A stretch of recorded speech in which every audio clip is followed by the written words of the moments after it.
Is prize of the year so far. First, there's a totally tax-free £10,000 in cash for you to spend this summer. Then, we want to send you on a bespoke 7-night small boat cruise for two worth £10,000. Thanks to Variety Cruises, you'll be able to choose from any of their 2025 Greek adventures and discover Greece like never before. And with flights, meals, drinks and excursions included, all you have to do is relax. We'll also give you these terrific travel treats. For another chance to win a prize worth over £20,000, text prize to 63232. Text costs £2 plus one standard network rate message. Or post your name and number to GB04 PO Box 8690 Derby DE1 9TT. UK only. Entrance must be 18 or over. Lines close at 5 p.m. on the 26th of April. Full terms and privacy notice at gbnews.com/win. Please check the closing time if listening or watching on demand.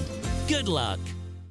Join me, Camilla Tominey, every Sunday at 9:30 when I'll be interviewing the key players in British politics and taking them to task. This report basically says that he's not fit to stand trial. With an upcoming election looming over Westminster, now is the time for clear, honest answers. I agree. And that's precisely what I'll get. Is he indecisive? Incompetent? That's the Camilla Tominey Show at 9:30 every Sunday on GB News, the People's Channel, Britain's election channel. I'm Christopher Hope. And I'm Gloria Di Piero, bringing you PMQ's live here on GB News. Whenever Parliament is in session on a Wednesday at midday, we'll bring you live coverage of Prime Minister's questions. We'll be asking our viewers and listeners to submit the questions that they would like to put to the Prime Minister, and we'll put that to our panel of top politicians in our Westminster studio. That's PMQ's live here on GB News, Britain's election channel. I'm Michelle Dewberry, and I'm not here to tell you what to think. I'd much rather hear what you have to say. So, send in your opinions to gbviews@gbnews.com. Keep them clean, and you never know, I might read them out. With my panel here on Jubes & Co, we debate, we get stuck into the issues of the day on a show where all views are welcome, especially yours. GB News, the People's Channel, Britain's news channel. In the GB Newsroom, we bring you the news as it happens. With our team of dedicated journalists across the UK, GB News brings you accurate reporting of the day's topical agenda. When the news breaks, wherever and whenever it's happening, we'll be there. This is GB News, the People's Channel, Britain's news channel. I'm Camilla Tominey. This is GB News, Britain's election channel.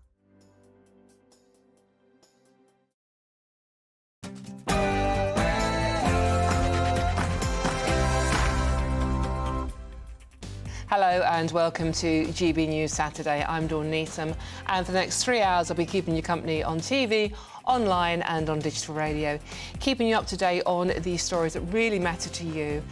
Coming up this hour, obviously, we have live breaking news coming to you. Eyewitnesses have described scenes of chaos as they fled a busy Sydney shopping mall where a knifeman killed 6 people and wounded several others. We'll bring you all the latest on that.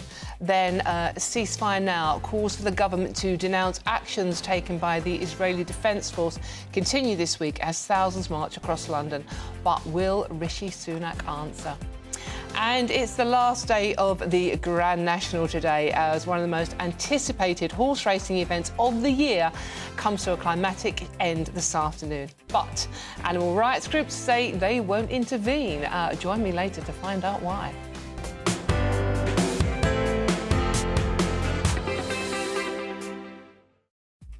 But this show is nothing without you and your views. So let me know your thoughts on all the stories we'll be discussing today and anything you want to talk about, basically. It's very simple. Visiting gbnews.com/ have your say and join the conversation, or message me on our socials simply at GB News. But first, let's get those news headlines with Sam Francis.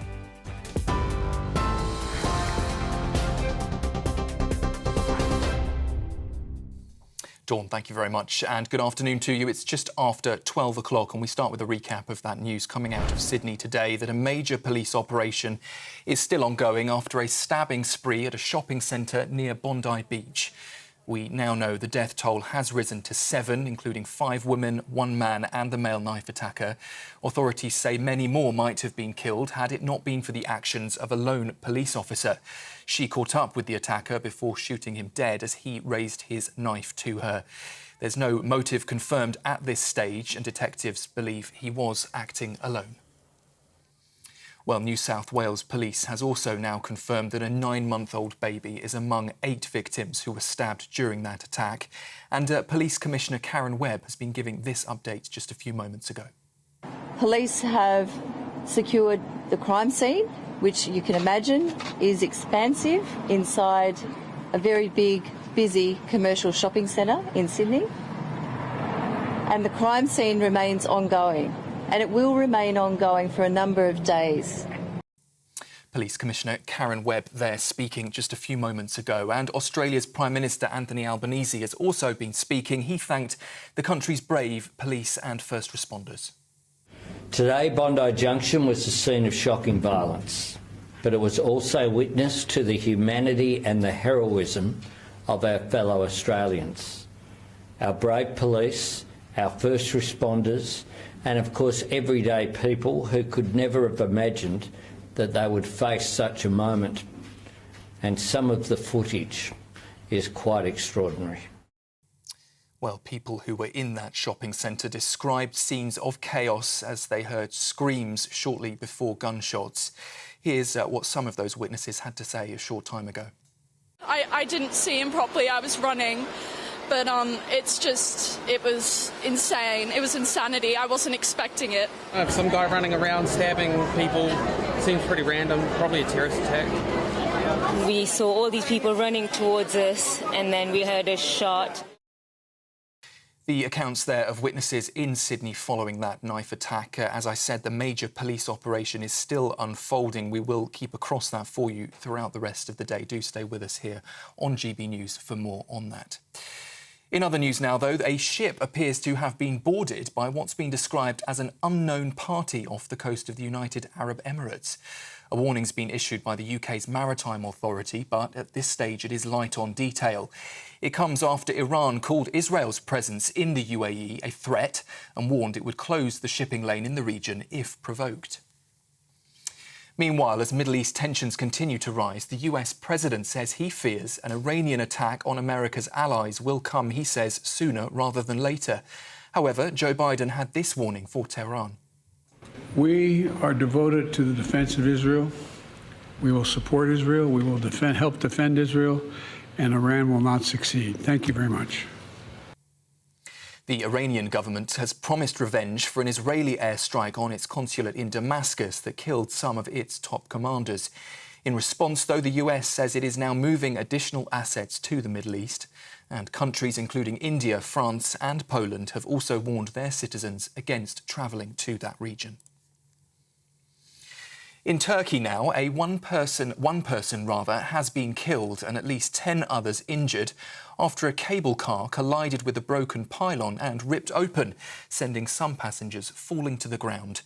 Officials shared footage, if you're watching on television you can see here, of a rescue operation involving more than 160 responders, including air crews and mountaineering teams. We understand 24 cabins with nearly 200 people on board were left stranded mid-air. And it's also understood 2 children were among those who were hurt. The Royal Navy has seized nearly £33 million of drugs from traffickers in the Indian Ocean. Around 3.7 tonnes of substances, including heroin, crystal meth and cannabis, were taken by crews aboard the HMS Lancaster. The ship was on its first security patrol when its Wildcat helicopter spotted a suspicious boat. Here in the UK, the Chancellor says he is ready to cut taxes and bet on growth after the economy grew by 0.1% in February. The Office for National Statistics also revised January's figure, pushing it up to 0.3%. Writing in the Daily Express, Jeremy Hunt says Britain has done the hard yards and the economy is bouncing back. But Labour says most people aren't feeling any of the benefits, with low growth and higher taxes under the Conservative government. And Liz Truss has revealed that Larry, the Downing Street cat, was her saviour during her time as Prime Minister. She's written a book about her 49 days in charge, which is being previewed by the Mail. The former Prime Minister also says she was in shock when the late Queen Elizabeth died on her second full day in the job. That's the latest from the newsroom. Plenty more to come with Dawn throughout the rest of the afternoon. Until then, you can sign up to GB News Alerts. Just scan the code there on your screen or go to gbnews.com/alerts.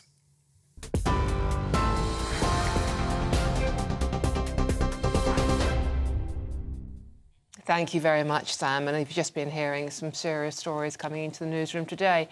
A major police operation is indeed underway following reports of a stabbing spree at a shopping centre near Bondi Beach. At least 5 people, we believe 6 actually now, confirmed to have been killed in that attack, which took place at the busy Westfield Centre. Here's another look at what the Australian Prime Minister had to say. Today, Bondi Junction was the scene of shocking violence, but it was also witness to the humanity and the heroism of our fellow Australians. Our brave police, our first responders, and of course everyday people who could never have imagined that they would face such a moment.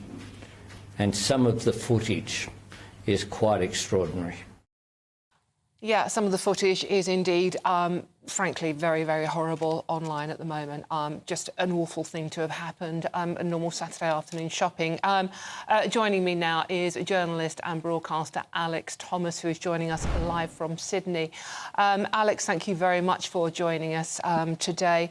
Can you just bring us up to, we've just heard from the Prime Minister, can you just bring us up to speed with what the situation is on the ground there now? Yeah, well, the fact that Anthony Albanese, Australian Prime Minister, spoke at all just tells you everything about how much of an impact this incident has had. It happened very close to the centre of Sydney, Bondi Junction, one of the main bustling shopping centres here in Sydney, not very far away from the CBD, the centre of Sydney itself, and also a short drive away from the famous Bondi Beach. So very central, close to lots of those tourist attractions that we all see in pictures and videos on movies. And it was a normal busy Saturday afternoon, a very sunny day. People are going about their businesses. Westfield Shopping Centre in Bondi Junction is huge. You know, it's got 7 floors, well over 300 shops, well over 3,000 parking spaces, not just shops, but restaurants and cinemas, entertainment venues as well.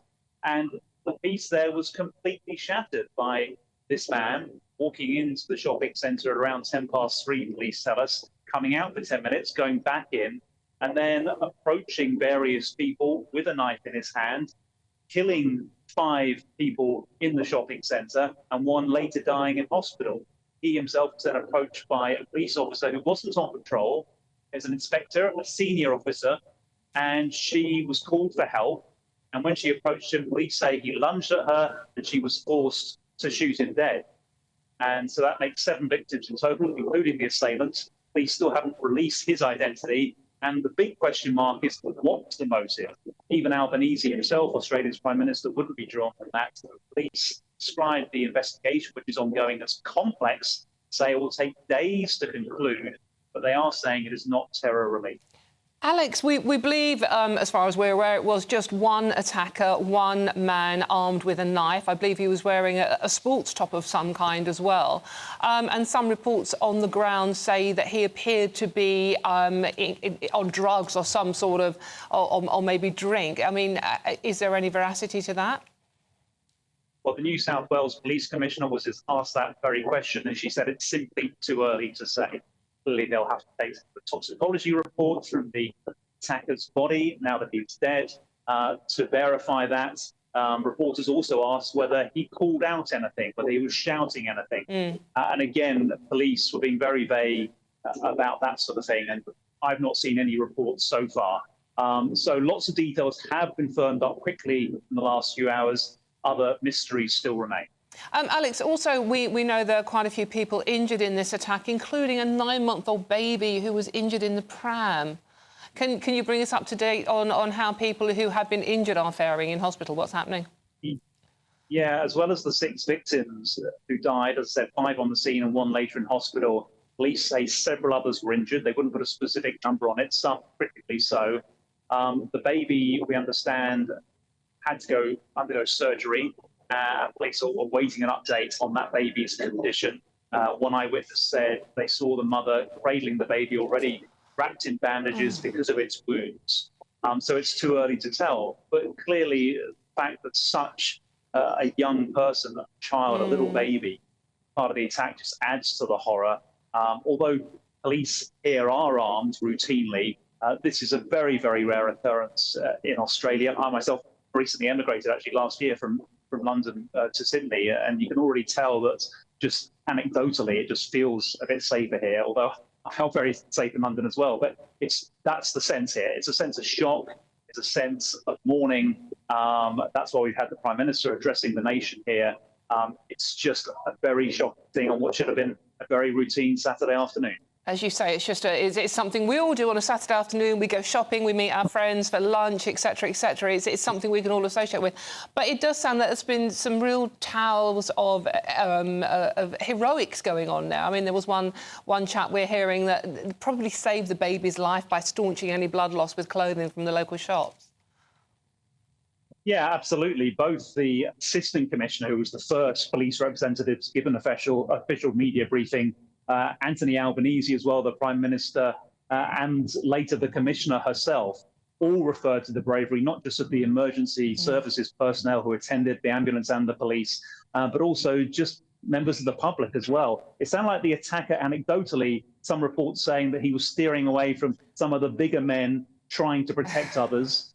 He was looking for easy victims. But again, this is still slightly speculative at this stage. We're waiting to hear more details on that.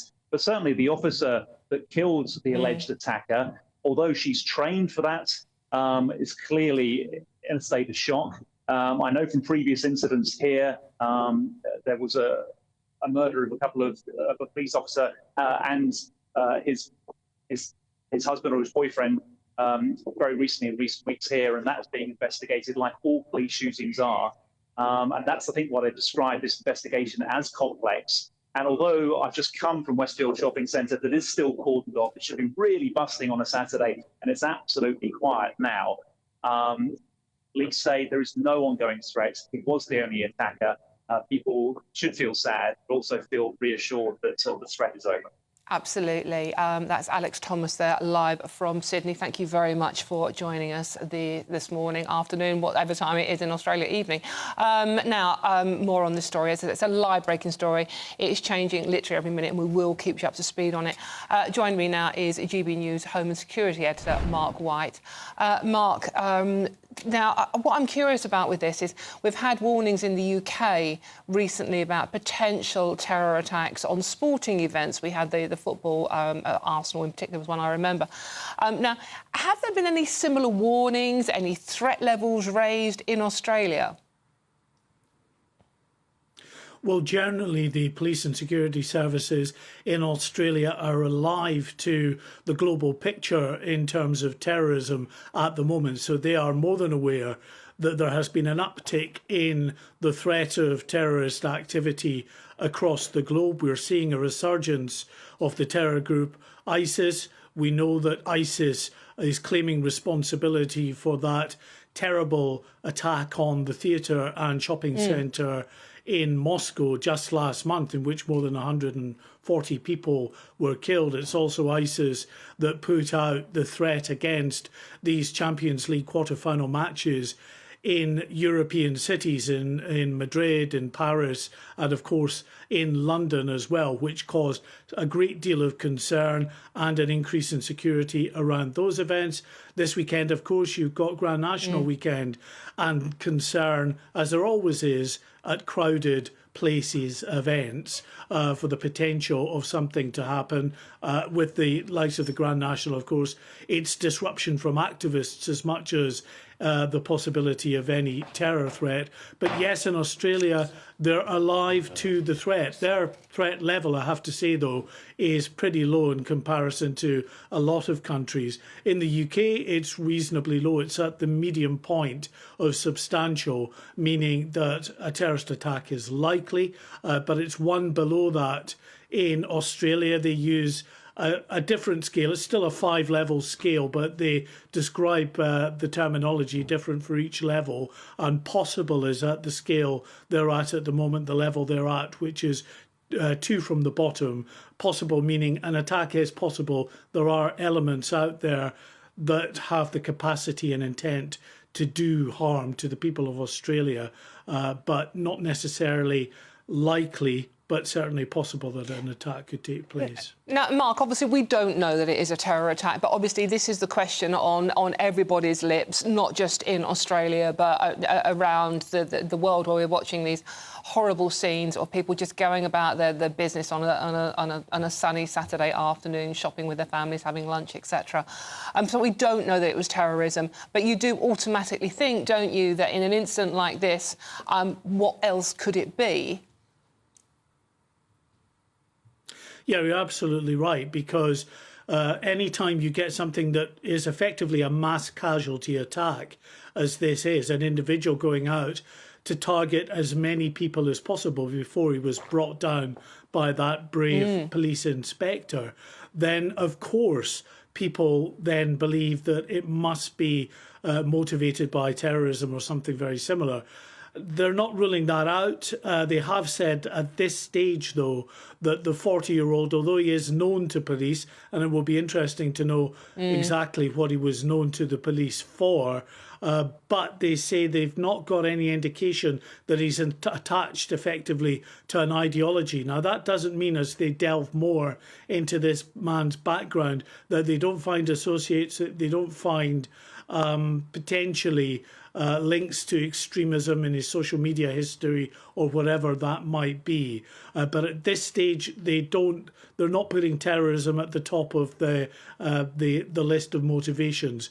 So we'll just wait to see. But clearly, it is of great concern to people in Australia that such a horrific event has unfolded, especially when we get the news, the awful news, that a mother and a 9-year-old baby were attacked, and also the news that's coming out of Australia, reported by multiple sources now, that this mother has succumbed to her injuries. Oh, gosh, that's terrible. Mark, thank you so much for joining us, talking about a live breaking story. 6, potentially 7 people have lost their lives in an attack by a lone knifeman in a Sydney shopping centre on a sunny Saturday afternoon. People just going about their business. He has been shot by a lone hero, it has to be said, female police officer who was not on duty but happened to be there at the time.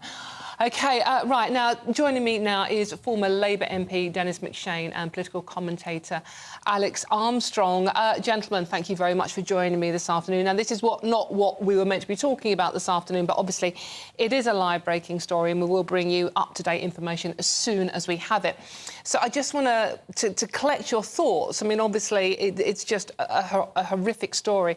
Alex, come to you first. I mean, what you know, we woke up to this news in this country. What did you make of what you've heard so far? Yeah, I mean, it's a disturbing trend we're seeing. You know, Moscow wasn't that long ago, another terrorist attack there, and in places that aren't familiar with terrorist attacks as well. And Australia traditionally is a very safe country. It's been protected almost from terror for a long time. And I think the last major terrorist attack was a gun violence attack many years ago. What we're seeing, though, across not only Britain but the West, is this dangerous radicalisation of people, whether it's through Islamism or other radical groups, where young men, always young men, are going out and committing heinous crimes against innocent people.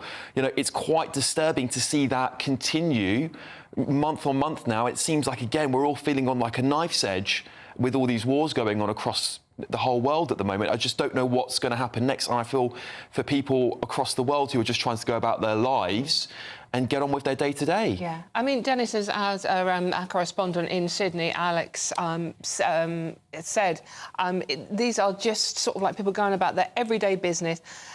And now you are going to be on edge. I mean, we had warnings over here. We don't know that it's terrorism, by the way. That has not been confirmed. We don't know. But obviously it's a question on everybody's lips in Australia and everybody, you know, pretty much around the globe now. Why else would this be happening?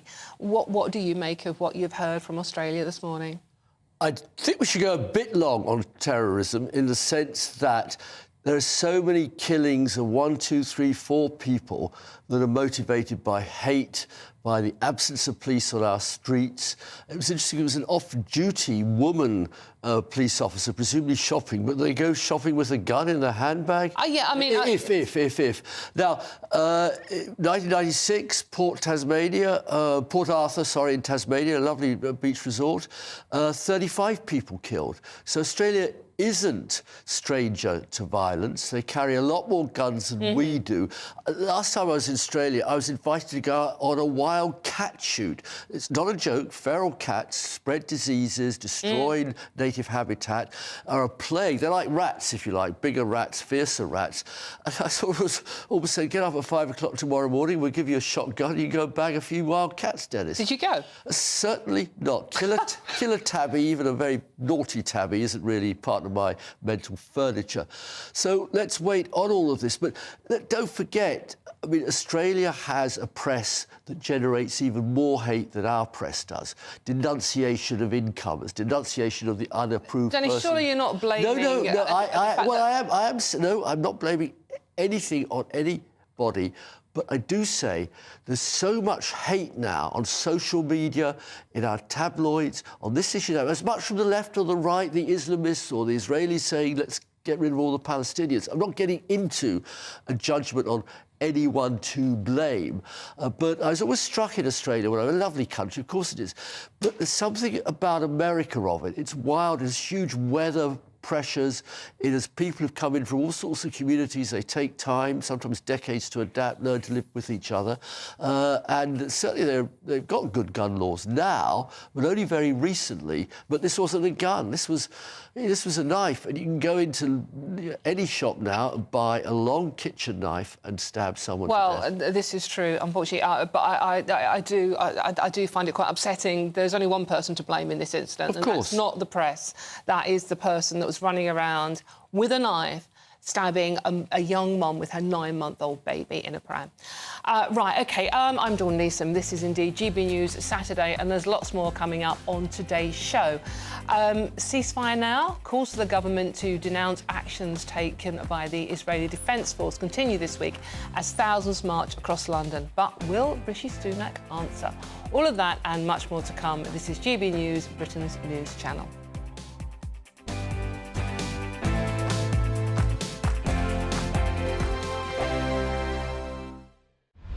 Britain's Newsroom, weekday mornings from 9:30. Men's mental health, men are starting to talk a lot more. You've been through a lot of stuff that people don't know about. Yeah, I mean, the last few years for me have been very, very difficult. People see me on tour, performing, making music, but myself and my wife, we went through 2 miscarriages, for us, that was a very devastating time and very difficult to know how to kind of process those emotions. And I guess as a man, I did the thing of bottling up my emotions, and where I feel comfortable to be able to express myself is in the studio, whereas, she had obviously a different reaction to, what happened to us, because not only was it happening to her mentally, psychologically, but it was happening to her physically as well. And I think something that she really wanted to see from me was that sensitivity and that emotion. And I thought that as a man, being strong was trying to bottle up my emotions and just show her that, that I'm being strong for her. But actually being strong is talking about it. And what's happened ever since I've started to talk about it is I've spoken to more men that have experienced baby loss. My wife forced out of me, how do you feel? And I ended up as a mess on the floor. I was exasperating, crying, almost inconsolable. She was just holding me in her arms as we cried together, and and I didn't realise I needed that release so badly. Like I said, I've been able to speak to other men, and we've been able to cry together, and they shared their own experiences, which they did similar to me. But actually, as men, I feel like that conversation and that sensitivity and being able to be emotional together. Your weekend starts here with Friday Night Live with me, Mark Dolan, 8 till 9 on GB News. Big stories, big guests and big laughs as we get you ready for a cracking weekend. That's Friday Night Live with Mark Dolan. Fridays 8 till 9 on GB News. Bring your own drinks. The admission's free. Good afternoon, Britain. Good afternoon, Britain. Weekdays from midday, we bring you the most compelling stories from across the United Kingdom. And why it matters to you. From your doorstep to our inbox. That's right, we want to hear from you. Good afternoon, Britain. Only on GB News, the People's Channel, Britain's news channel. Every Sunday from 11, join Michael Portillo. There will be topical discussion, looking at the week before and the week to come. So kick back and relax at 11 a.m. on Sundays on GB News with me, Michael Portillo. GB News, the People's Channel, Britain's news channel.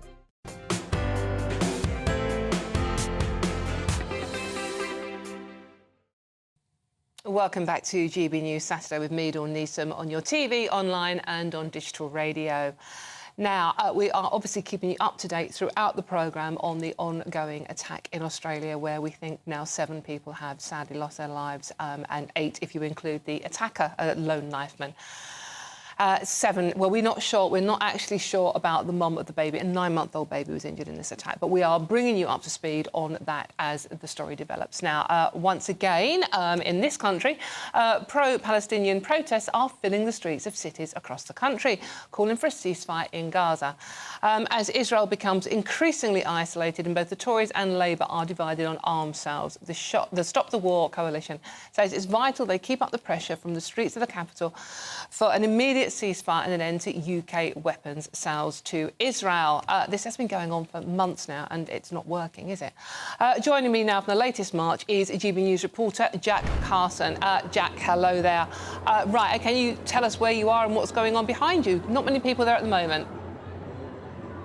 Yeah, well, so the crowds are just starting to back up now, Dawn. The march is a little bit late getting off. It was meant to start at 12, but we've heard from the campaign groups that they're trying to back as much people up as possible to have that real sense of a crowd marching, of course, on its way to Parliament Square. We're currently on Southampton Road. We're going to march up to towards Embankment and along Embankment as part of this protest. It's, of course, all organised by the Palestinian Solidarity Campaign and others. They are using this march to try and, they say, end the government's complicity in Israel's attacks, and they say stop arming Israel. Of course, the ceasefire marches have been going on for well over 6 months now, since, of course, the attacks on October the 7th, and now this new angle of stopping arming Israel. Of course, we know about the humanitarian aid workers that were killed a few weeks ago. That seems to have brought a fresh bout of energy, really, to these protesters and these protesters' aims as they, of course, march throughout London once again today. But what's also a really interesting point now, 6 months on for when these marches began, is that there's now a lot more of in terms of counter-protest groups. We know we've got 2 counter-protests today, a pro-Israel counter-protest up towards Aldwych. These protesters are going to walk by. Now, we've been told by the police that protest will be static. There were some concerns that the protesters on that pro-Israel demonstration might try and walk alongside these protesters, but they say they're not here to provoke. They're here in order to put forward, they say, the positions, including of the government, which say that Hamas is a terrorist organisation. Another counter-protest today is also the Turning Point UK protest. They are surrounding the Cenotaph today. Now, there is not a planned route by the Cenotaph for this protest today. These protesters should stay away from that area, but of course there are 1,000 Metropolitan Police officers on the streets today across London to try and manage the crowds, not only, of course, for the football games across the city, but also, of course, these protests. And we know that these protests are becoming costly for the Metropolitan Police as well. £30 million since these protests began, the Metropolitan Police have spent policing them. So far, all we've had, of course, with no march has just been the chanting, but we are looking to get underway very shortly.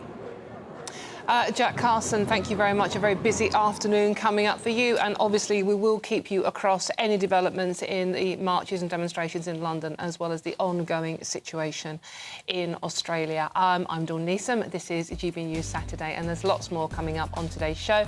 But first, let's get the news headlines with Sam Francis.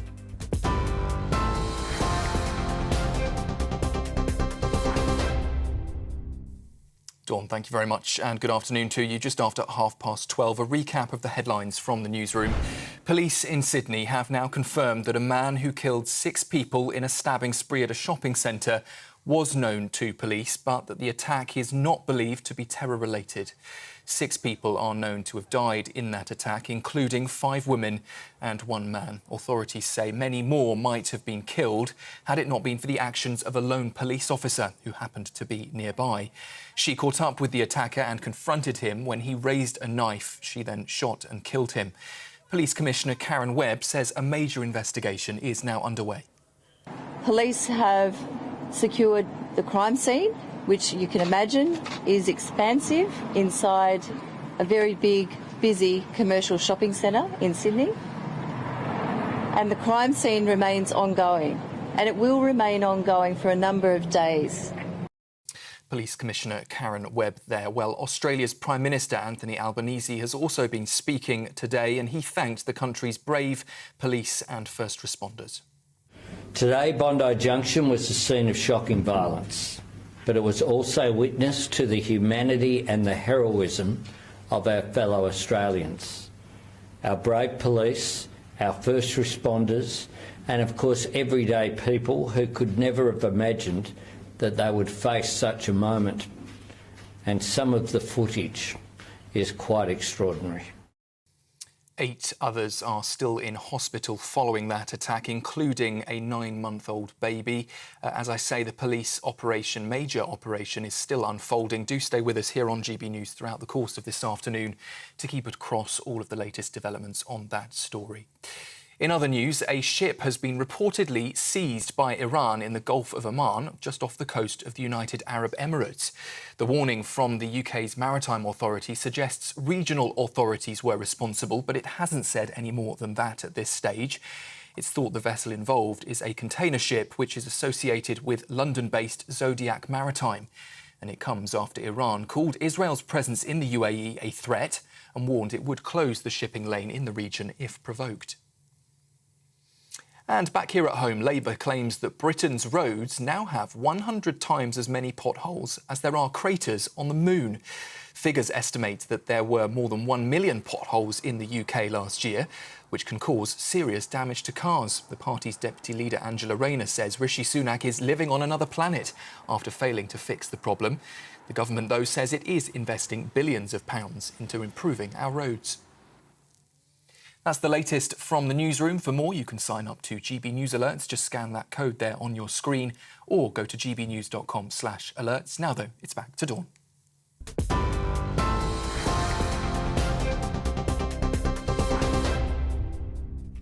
Thank you very much, Sam. Remember, you can let me know all your thoughts on all the stories we're discussing today, or anything you want to talk about, basically. We've got a new way of doing it, though. It's by visiting gbnews.com/your say. You can join the conversation. You can talk to me directly if you want. Try and be nice. Or you can message me on our socials as well at GB News. Lots of ways of getting in touch because the show's all about you. And there's loads more coming up on today's show. It's the last day of the Grand National Meeting today as one of the most anticipated horse racing events of the year comes to a climatic end this afternoon. But animal rights groups say they won't intervene. Stay tuned to find out why, though. All of that and much more to come. I'm Dawn Newsroom, and this is GB News, Britain's news channel. Don't go too far. Are the newspapers getting you down? My wife didn't divorce me that month. Struggling to separate the wheat from the chaff? I know that it's a bit of a circus at the best of times. Well, don't worry. Headliners has got you covered. We'll take the burden of reading the day's news, and if we get depressed, who cares? It's an occupational hazard, frankly. That's Headliners on GB News from 11 p.m. till midnight, and the following morning, 5 till 6 a.m. on GB News, the comedy channel. Nah, just kidding. Britain's news channel.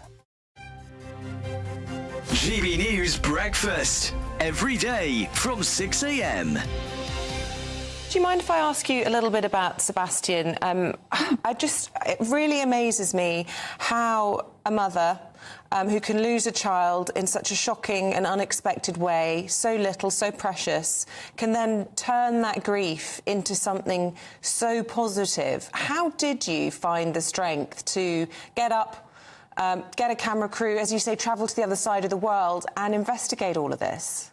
I was angry at Sebastian for dying.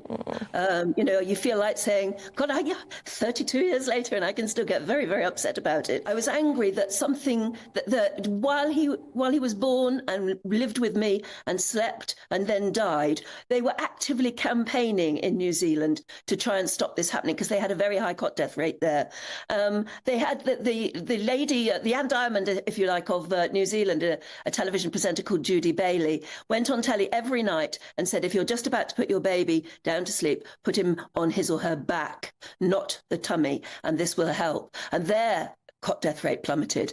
And I went out to New Zealand and met her, and it was anger that drove me to come back and demand that we have the same advert here, the same campaign. And of course, I got all this complete nonsense from the Department of Health saying, you know, oh, young mothers do not watch television, I was told. In other words, while New Zealand mums were being told how to save their babies' lives, we actively denied British mums that advice during the time that Sebastian and others were dying. And the other point, I suppose, to make is it's helpful to educate all generations, because when I had my babies, my mum would say, he's not settling, just stick him on his tummy, he'll be much happier, that's what we did with you. And we had to say, well, things have changed, and, you know, but it's about educating everybody, because it's not just the mums that get their hands on the babies. 2024, a battleground year. The year the nation decides. As the parties gear up their campaigns for the next general election. Who will be left standing when the British people make one of the biggest decisions of their lives? Who will rise? And who will fall? Let's find out together. For every moment, the highs, the lows, the twists and turns. We'll be with you for every step of this journey. In 2024, GB News is Britain's election channel.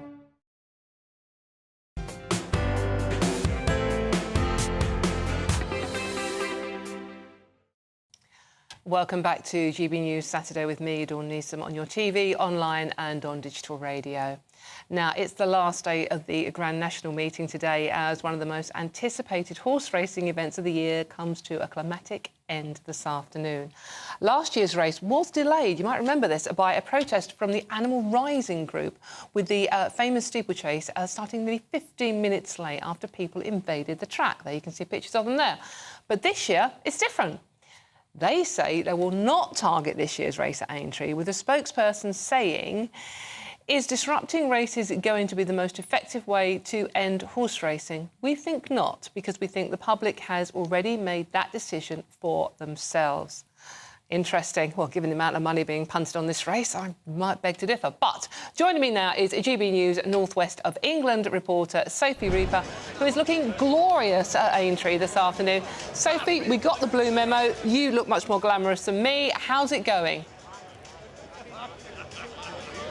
Well, things are getting a little bit lively here at Aintree this afternoon. People have flooded in here. People are enjoying the atmosphere. Just over to my right, we've got the parade ring where in just a few hours' time, we will have the winner of the 2024 Grand National. Of course, this year slightly different because there'll be 34 runners in the race as opposed to 40. Now, I spoke with the CEO of the Jockey Club this morning and he assured me that was nothing to do with the Animal Rising protest this year, last year, I apologise. It was in fact because of data-driven research which showed that it will in fact make it safer for everyone involved. Now, there's always a brilliant atmosphere here at Aintree. At Ladies' Day, on Grand National Day, people taking it all in, people wearing their best outfits, of course, as they would. We are in Liverpool, after all, taking in everything that there is to offer here at Aintree. We're going to be here for the rest of the day, enjoying the atmosphere and soaking up all the fun that the people of Liverpool have to offer us. Sophie, it's literally, the racing is a religion up there, obviously, for the National, but it's everything that goes... I mean, I've been lucky enough to go to the National a couple of times, and I must admit, 'cause it's always colder up there, I've always been wearing sort of like a coat and boots and a woolly hat, and I'm amazed at the fashion show you get up there as well. These amazing, you know, young ladies wearing really, really hardly any clothing. They look amazing. Everyone looks like they're having a really good time, though.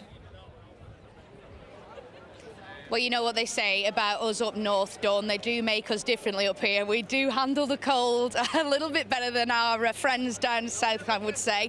But I absolutely agree. The outfits today have been absolutely amazing, absolutely incredible.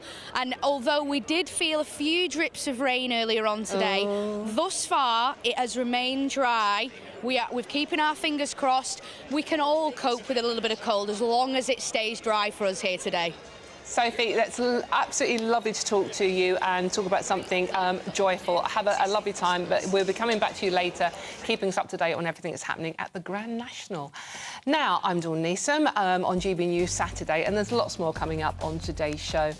The Royals, yes, of course. The Duke and Duchess of Sussex have announced they will be producing 2 non-fiction series as part of their deal with Netflix. All of that and much more to come. This is GB News, Britain's news channel. Good morning, welcome to your latest GB News weather from the Met Office.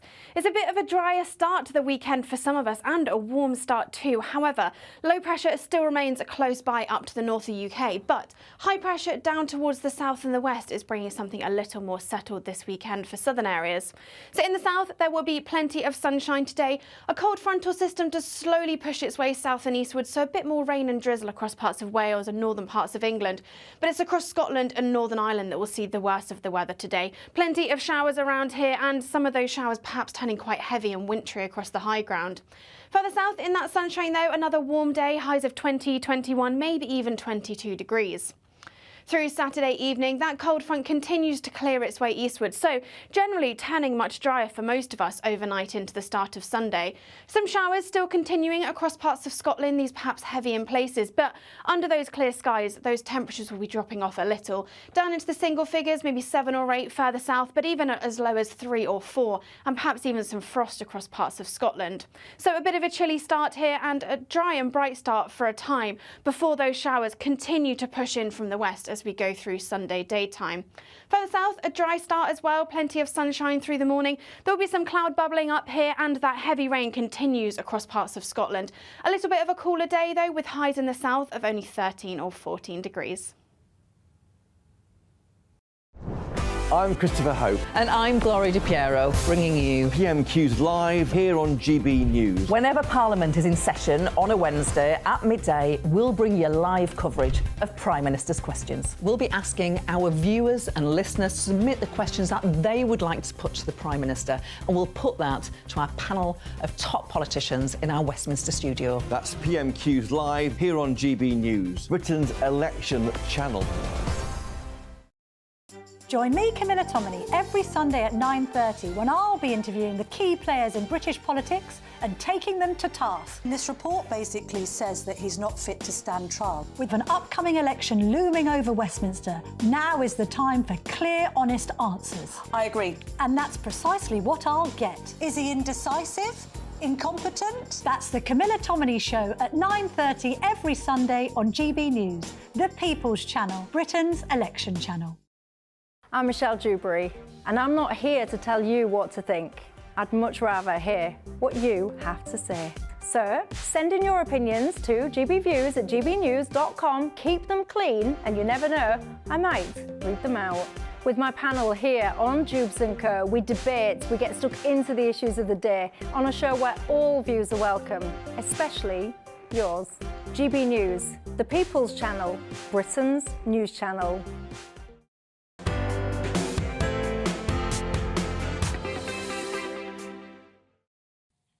Welcome back to GB News Saturday with me, Dawn Newsroom, on your telly, online and on digital radio.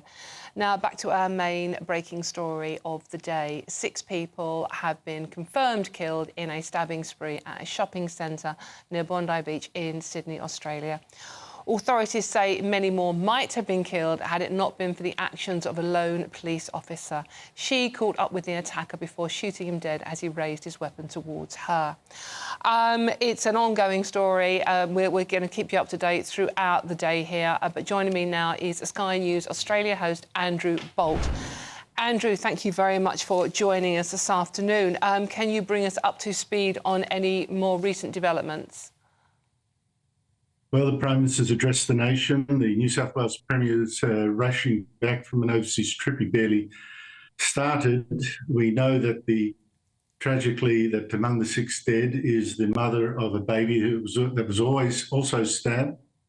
She handed her baby to a passerby, saying, asking for help. He helped staunch the wounds. He thought the baby would live. The baby's in, I believe, a serious condition, but not life-threatening, but that's yet to be established. The mother, tragically, has died.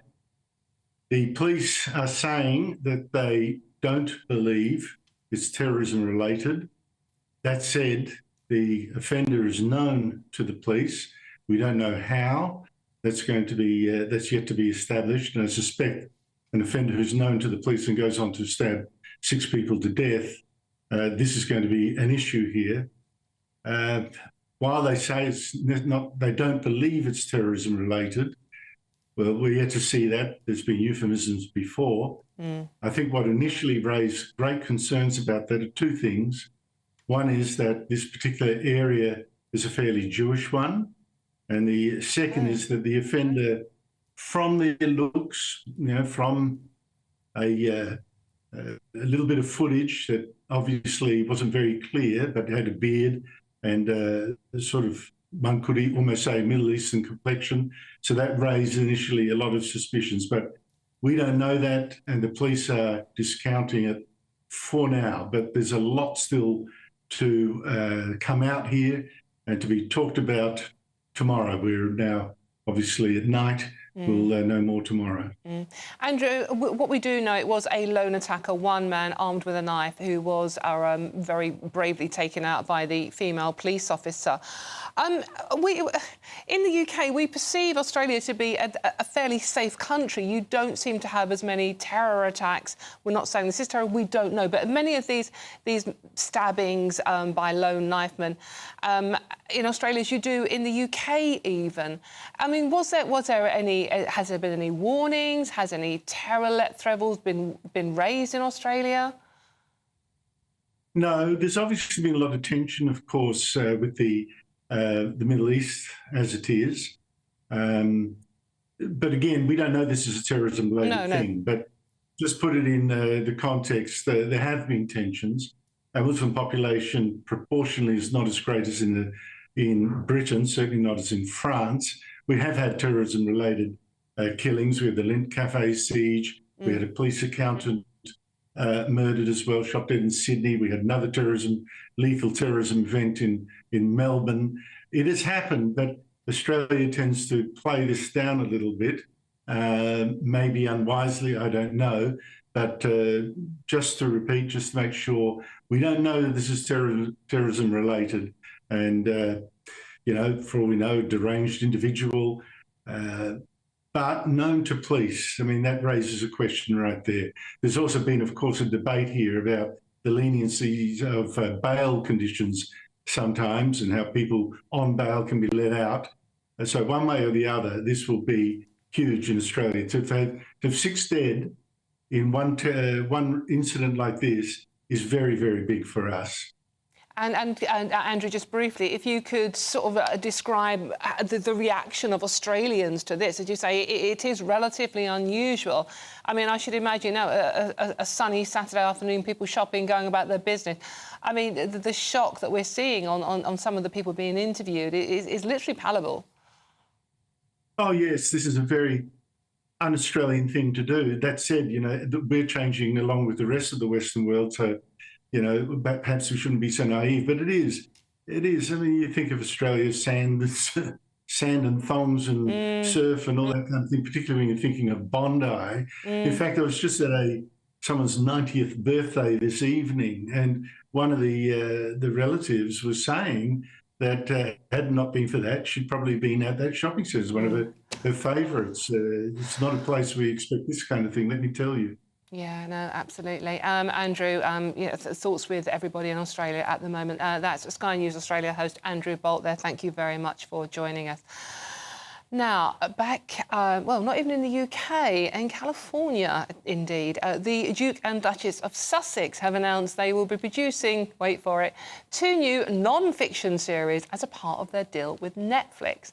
Meghan's Netflix series will celebrate the joys of cooking, gardening, entertaining and friendship, while Prince Harry will delve into the behind-the-scenes world of professional polo, what it takes to compete in the sport at the highest level. OK, right, joining me now to explain what is actually going on here is royal broadcaster Rafe Haydel-Mancu. Rafe, thank you very much for joining me.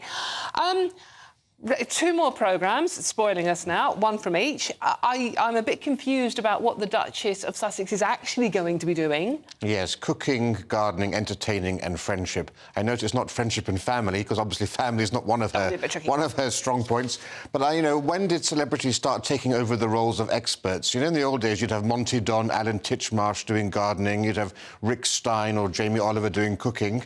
It's nice to have professionals doing these sorts of things. Now, I'm not saying that I expect this to be like Brooklyn Beckham when he went on American TV and showed people how to fry an egg, bacon and put them between 2 slices of white bread. We know that she can cook. She famously was roasting a chicken when Prince Harry proposed to her. I'm just disappointed that Prince Harry is not going to be part of Meghan's show, because we could have had a reenactment of Fanny Craddock. Do you remember the old Fanny Craddock, where she was cooking whilst her husband was half suzzled in the background, he was Johnny? In the corner. Well, we've already perhaps Harry could be in the garden, you know, showing us how to grow some of his special herbs and leaves. He was juggling his balls last time, wasn't he? But more seriously, I think, you know, this fits hand in glove with Meghan's wider rebrand of her lifestyle brand. I think she's doing what she knows best, which is lifestyle sorts of things. But actually, it shows the problem with Harry, because the fact that he's doing a show on polo, which is hardly a mass appeal thing, shows that there's not much of a commercial skill set he actually has. You know, he knows how to be a prince, how to be a soldier and how to play polo. Well, he's done the Prince Harry and Meghan documentary. He's done the soldier Invictus. This is the 3rd thing he's got left. But the problem there, of course, is that polo isn't like football.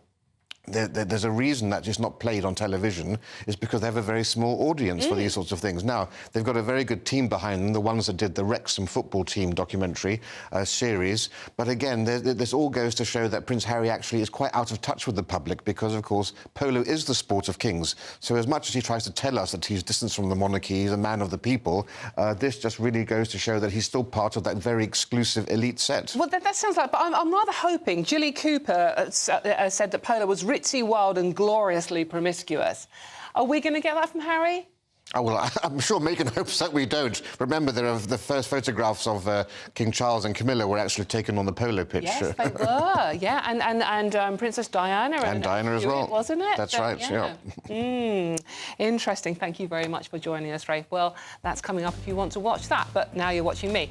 I'm Dawn Newsroom on GB News Saturday, and there's lots more coming up on today's show. And we will be keeping you up to date on that ongoing breaking live news story from Australia of an attacker who has sadly taken the lives of 6 people, including the mum of a 9-month-old baby. But first, let's have a look at what the weather is doing in this country with Ellie. A brighter outlook with Box Solar, sponsors of weather on GB News. Good afternoon. Welcome to your latest GB News weather from the Met Office. So it's been a bit of a drier day for some of us compared to recent weeks, but there is still plenty of showers around, with low pressure situated quite close to the north of the UK. Higher pressure does sit out towards the south and the east, but it's this cold front that's going to bring some cloud and rain to parts of England and Wales through the rest of this evening. It does eventually clear its way south and eastwards overnight and into the start of Sunday, leaving quite a dry picture for most of us into the early hours of Sunday morning. Still some showers around across parts of Scotland, and these could turn heavy in places. But under those clear skies, temperatures dropping off quite nicely. Around 7 or 8 degrees across the south and down to around 2 or 3 across parts of Scotland. We could even see some frost in places. So that does leave a bit of a chillier start to Sunday across parts of Scotland. Those showers quite quickly pushing in from the west, though, and spreading their way eastwards through the day. Further south, a drier start, but we will see some cloud bubbling up through the afternoon, probably the best of the sunshine across southeastern parts of England. It will be a bit of a cooler day than Saturday as well, highs in the south around 14 or 15, and in the north around 9 or 10, but a quite brisk wind here. Through Monday, those showers become much more widespread across the UK, moving through relatively quickly on a brisk northwesterly wind, so it will feel a little cooler than over the weekend. Those showers continue into the start of the next week, and those temperatures a little below average, but recovering closer to average through the end of the week. Looks like things are heating up. Boxed boilers, sponsors of weather on GB News. Thank you very much. I love the way she does that. It's going to get better. It's going to get better, honestly. Thank you very much, Ellie. There's lots more coming up on today's show. 6 people have been killed in a stabbing spree at a shopping centre near Bondi Beach in Sydney, Australia. We'll bring you the very latest on this breaking news story. All of that and much more to come. This is GB News, Britain's news channel. Variety Cruises have been sailing since 1942, and thanks to them, you could set sail in 2025. You have the chance to win a 7-night small boat cruise for 2 worth £10,000. With your flights, meals, drinks and excursions included, you can choose from any one of their 2025 Greek adventures and find your home at sea. You'll also win an incredible £10,000 in tax-free cash that you can use to make this summer spectacular. We'll also treat you to these luxury travel gifts. For another chance to win a prize worth over £20,000, text prize to 63232. Text costs £2 plus 1 standard network rate message. Or post your name and number to GB04 PO Box 8690 Derby DE1 9TT. UK only. Entrance must be 18 or over. Lines close at 5 p.m. on the 26th of April. Full terms and privacy notice at gbnews.com/win. Please check the closing time if listening or watching on demand. Good luck. Britain's Newsroom, weekday mornings from 9:30. Is it okay to call people fat? I won't call Bev fat because she isn't. She won't call me fat because I'm not. But the fitness fanatic, Derek Evans, you might know him better as 90s icon Mr. Motivator, recently told a podcast, diabetes have gone through the roof. You should be able to call people fat. Well, he joins us now. Good morning, Derek. Good morning. Good morning. Great to see you. So I think what you're getting at is this idea that we've become so polite about weight that we're ignoring the elephant in the room. If you'll forgive the phraseology there, and actually sometimes you've got to be cruel to be kind. Well, actually, you know, this has been taken out of all context. I actually didn't say you're entitled to call people fat. What I did say is that in the 80s and 90s, I remember the way I got into television, there was a gentleman walking at reception while I was waiting for the people I was training. And for some reason, I got up and I prodded him in the belly. And I said to him, you need to deal with that. That was fat. We have a nation where obesity, diabetes is killing every one of us. And unless we take responsibility for our health, rather than waiting for government to do this, government to do that, it is our responsibility, right, to look after our independence and our health. And as we get older, it's even more critical, right? And that's why I'm here as an example saying to you, listen, I'm 71 years of age and movement is medicine. And you can't sit around watching television and not going out to the gym or wherever. You will never, ever be able to look after your family and everything you've worked for. You will lose it. I've never seen a deposit account behind a hearse. No matter what you work for, the most important thing you can do with your life is every hour, do something active. Every hour.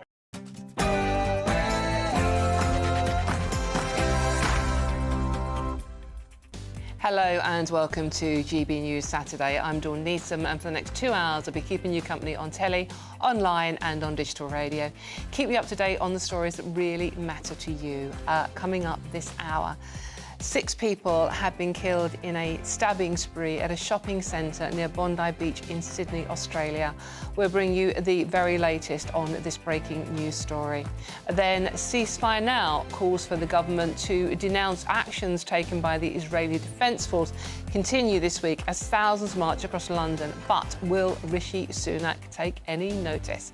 And it's the last day of the Grand National Meeting today as one of the most anticipated horse racing events of the year comes to a climatic end this afternoon. But animal rights groups say they won't intervene. Join me later to find out exactly why.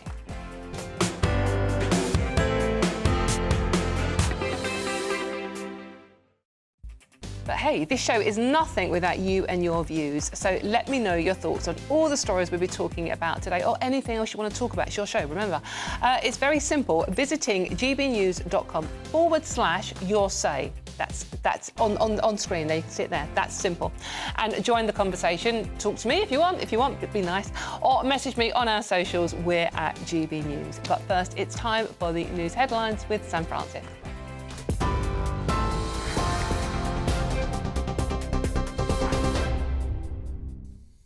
Very good afternoon from the GB Newsroom. Just after 1 o'clock, a recap of the headlines this lunchtime. As we've been hearing, police have now confirmed a man who killed 6 people in a stabbing spree at a shopping centre was known to police, but they say the attack is not believed to be terror-related. 6 people are now known to have died in that attack, including 5 women and 1 man. The knifeman was apprehended when a female officer, now being called a hero, shot him dead. Police Commissioner Karen Webb says a major investigation is now underway. Police have secured the crime scene, which you can imagine is expansive inside a very big, busy commercial shopping centre in Sydney. And the crime scene remains ongoing, and it will remain ongoing for a number of days. Police Commissioner Karen Webb there speaking this morning. Well, Australia's Prime Minister Anthony Albanese has also been speaking, and he says his heart goes out to the victims and their families. Today, Bondi Junction was the scene of shocking violence, but it was also witness to the humanity and the heroism of our fellow Australians. Our brave police, our first responders, and of course everyday people who could never have imagined that they would face such a moment. And some of the footage is quite extraordinary. 8 others involved in that attack are still in hospital, including a 9-month-old baby who we understand has now undergone surgery in hospital, and the major police operation is still unfolding. We will keep across that for you throughout the rest of this afternoon. To other news now, commandos from Iran have landed on a container ship in a helicopter and seized the vessel off the coast of the United Arab Emirates. It's thought the vessel involved is a container ship which is associated with the London-based Zodiac Maritime. And it comes after Iran called Israel's presence in the UAE a threat and had warned it would close the region's shipping lane if provoked. Meanwhile, as tensions in the Middle East continue to rise, the US president says that he fears an Iranian attack on America's allies will, he says, come sooner rather than later. However, Joe Biden had this warning for Tehran. We are devoted to the defense of Israel. We will support Israel. We will help defend Israel, and Iran will not succeed. Thank you very much. The Iranian government has promised revenge for an Israeli airstrike on its consulate in Damascus that killed some of its top commanders. In response, the US says it is now moving its additional assets into the Middle East. Countries including India, France and Poland have also warned their citizens against travelling to the region. The Royal Navy has seized nearly £33 million of drugs from traffickers in the Indian Ocean. Around 3.7 tonnes of substances, including heroin, crystal meth and cannabis, were taken by crews aboard HMS Lancaster. The ship was on its first security patrol when its Wildcat helicopter spotted a suspicious boat. Back here in the UK, the Chancellor has said he's ready to cut taxes and to bet on growth. That's after the economy grew by 0.1% in February. The Office for National Statistics also revised January's figure, pushing it up to 0.3%.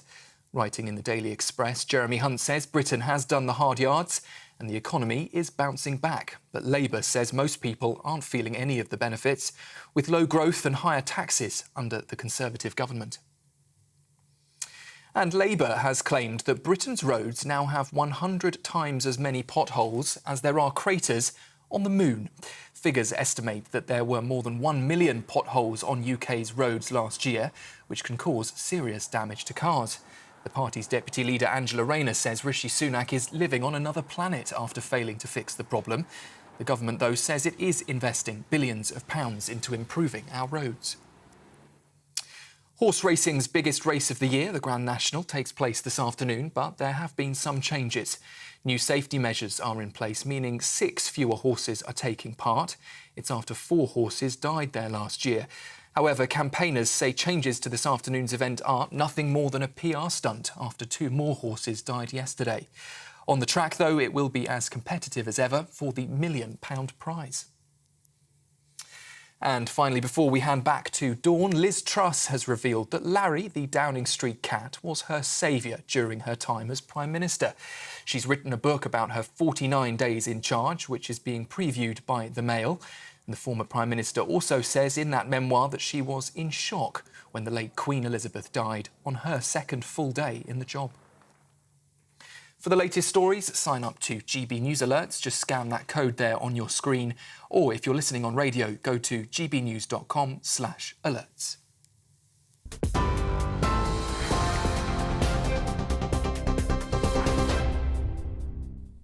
Thank you very much, Sam. Right, let's get straight into today's stories, shall we? 6 people have been killed in a knife attack at a shopping centre near Bondi Beach in Sydney, Australia. Authorities say many more might have been killed had it not been for the actions of a lone police officer. She caught up with the attacker before shooting him dead as he raised his weapon towards her. The knife man was known to the police, but the attack is not believed to be terror-related. Police Commissioner Karen Webb says the knife man acted alone and there is no ongoing risk. Later this evening, we became aware of who we believe the offender is, and we believe that he is a 40-year-old man. However, we are waiting to formally identify him, and we cannot speculate yet on his identification. But let me assure you that we are confident that there is no ongoing risk, and we are dealing with one person who is now deceased. It's just a horrific story, and some of the images and the stories coming from Australia are incredibly moving, including the young mum who has lost her life, 36 years old. But her last act was to protect her baby, who she handed literally over to people nearby and saved that baby's life. The baby is now being operated in hospital. Sadly, she lost hers. Incredibly heartbreaking stuff. Now, joining me is media writer for the Australian newspaper, Sophie Ellsworth. Sophie, thank you very much for joining us. An incredibly tragic and upsetting story. Can you bring us up to date on the latest developments, please? Well, Dawn, it's a shocking moment for Australia. We're all just really coming to terms with this news that is not only, making headlines everywhere around here in Australia, but all around the world. This stabbing rampage this man went on was at Bondi Junction at a Westfield shopping centre. It's one of the best-known shopping centres, Dawn, in Australia, one of the biggest shopping centres, multi-level, huge, shopping centre that thousands of people were at today. It was leading up to this. It was a sunny Sydney afternoon. It's start of school holidays, and families frequent this shopping centre just to go about their business. But what unfolded about 3:30 local time here was just unbelievable. I mean, we're seeing the footage on screen now, just this man running through the shopping centre with a 30-centimetre knife, stabbing people, and people were running for their lives. People were locking themselves in stores. They were hiding in cupboards. They were so frightened. The sirens were going off, alarms in the shopping centre warning people that something was unfolding. This is just so hard to fathom what has happened. We know that brave policewoman shot dead this man who was on a rampage, and the nation is, that's right. And the nation is really just trying to come to terms with the fact that 6 people are dead. At last report, 8 people are still in hospital. This is just a shocking turn of events, and also a 9-year-old baby undergoing surgery and fighting for her life. Sophie, it's not that we're used to these things happening in Europe, but we do seem to have them more in the UK and indeed in France. I mean, what is the feeling there? If you could sort of like sum up, Harold, you must be in incredible shock because this is very unusual in Australia. Well, it is really unusual and it should be unusual. This is such a shocking thing to happen. Dawn, one of my friends, his daughter, young daughter, she's 11 years old. She was shopping with her cousin today at Bondi Junction. You know, just young girls going shopping, looking for clothes, having a great afternoon. She ran for cover. This is just crazy stuff that we often hear in Australia. You know, we hear about this happening overseas, but we don't so much hear it happening here in Australia. And we're all still just trying to understand, what was this man thinking? Police are coming out now saying, you know, everyone should, you know, not be concerned in terms of that he acted alone. They still haven't identified who he is, but they have said it is a 40-year-old man. And so we're still waiting to find out more of the circumstances. But whatever happened, this is just shocking. And this should not happen anywhere, let alone in a suburban shopping centre on a busy Saturday afternoon where people are just going about their lives. I mean, Sophie, you know, the police are saying it's not expected to be terrorism. But have there been any, I mean, you know, the threat level across Europe is obviously quite high because of what's going on in the Middle East. Have there been any increased alert levels in Australia recently about potential attacks? Well, there is a crime problem in Australia. There's no doubt about that, especially youth crime. But it is early that police are saying that. But Dawn, let's not, you know, jump to conclusions here. We don't know too many of the circumstances, but this makes people question, is it safe to go out shopping on a Saturday afternoon? And would you want your children going to these busy shopping centres? I mean, a lot of Brits would be familiar with Bondi. It's one of the most iconic parts of Australia. It's a gorgeous location. The shopping centre is very close to the famous Bondi Beach. It's full of tourists, not just local shoppers, but tourists. This what unfolded, and that mother who passed her baby over, the reporting, Dawn, that she handed her baby over, phoned her friend. She has now died. So there is a baby without a mother after what unfolded. So this is just shocking stuff, and this is rocking the nation. And as expected, the shopping centre, Dawn, is shut down tomorrow. It's a full crime scene. He was running across multiple levels at the shopping centre. Bondi Junction is one of the biggest shopping centres in the country. He was up near a kids' play centre on one of the levels. But one hero there, Dawn, we saw vision of him with a bollard trying to stop this man. He had a bollard in his hand. He was trying to stop the man with the knife from running up onto another levels. This is just crazy scenes. It's just awful. Sophie, thank you very much for joining us, and thoughts with you all, obviously on a horrible day for Australia. That's Sophie Ellsworth, media writer for the Australian newspaper there. Ooh, we are bringing you up to date on this story as and when developments happen, so keep tuned because it is a very, very fast-breaking story. Joining me now is GB News Home and Security Editor Mark White. Mark, we've just heard from Sophie in Australia there with a very emotional portrayal of how Australians are feeling at the moment. Do we know any more about the person who, you know, the man involved in this? Well, we're told he's 40 years old. He is known to police, according to the Commissioner of New South Wales Police. But beyond that, they're not prepared to go at this stage, except to say that their initial understanding of the man's background does not appear to show him having links to any extremist organisation.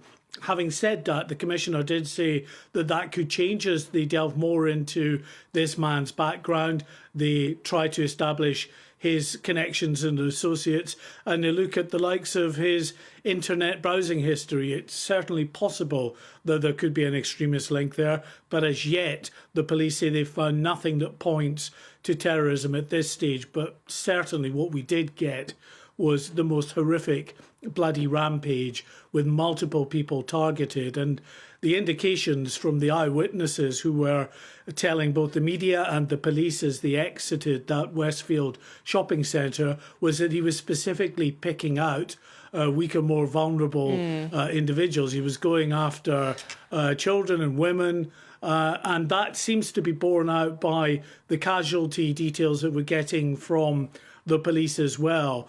5 of the 6 people who died as a result of their knife wounds were women.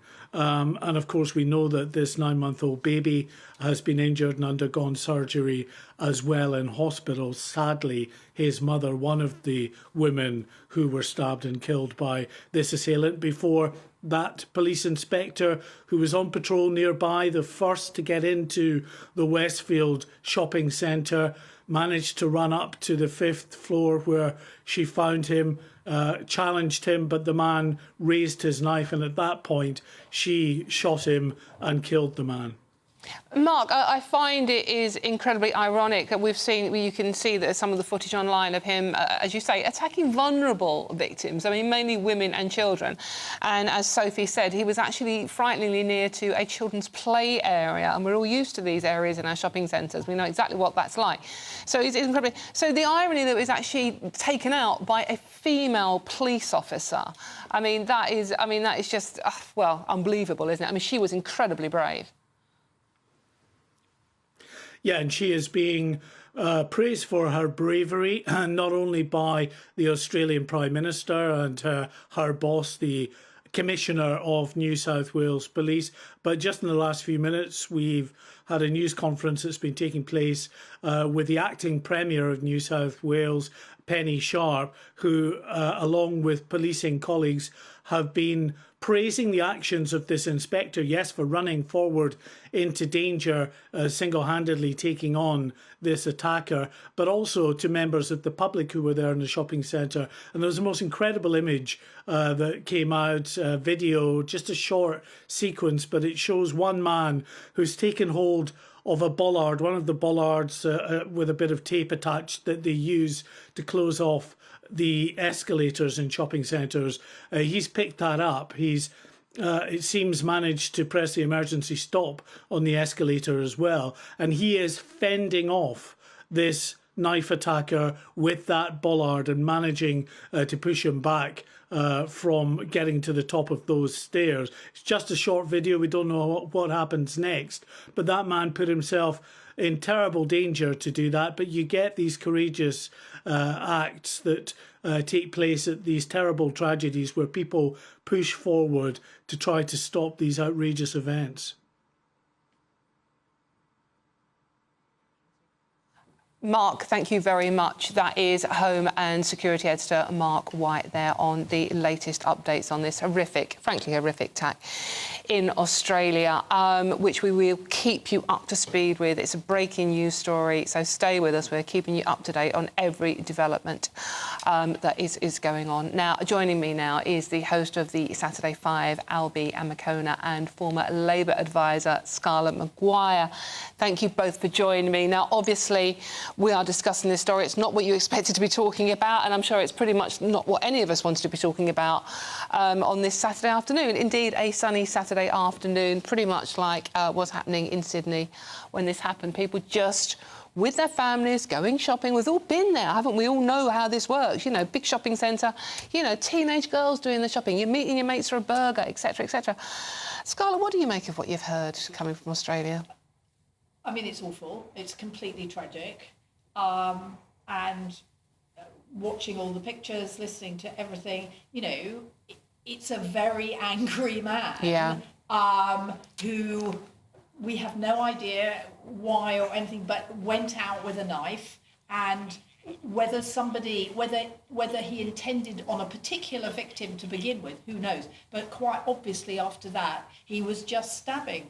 And I mean, it's not, you can't blame anybody. I mean, it's not that it wasn't policed properly. I mean, obviously the police came in as fast as possible, and that woman who did have a gun, so, you know, guns do beat knives. Albie, I mean, it is, I mean, what I find very interesting about this. A lone attacker armed with a knife. We don't know the reason.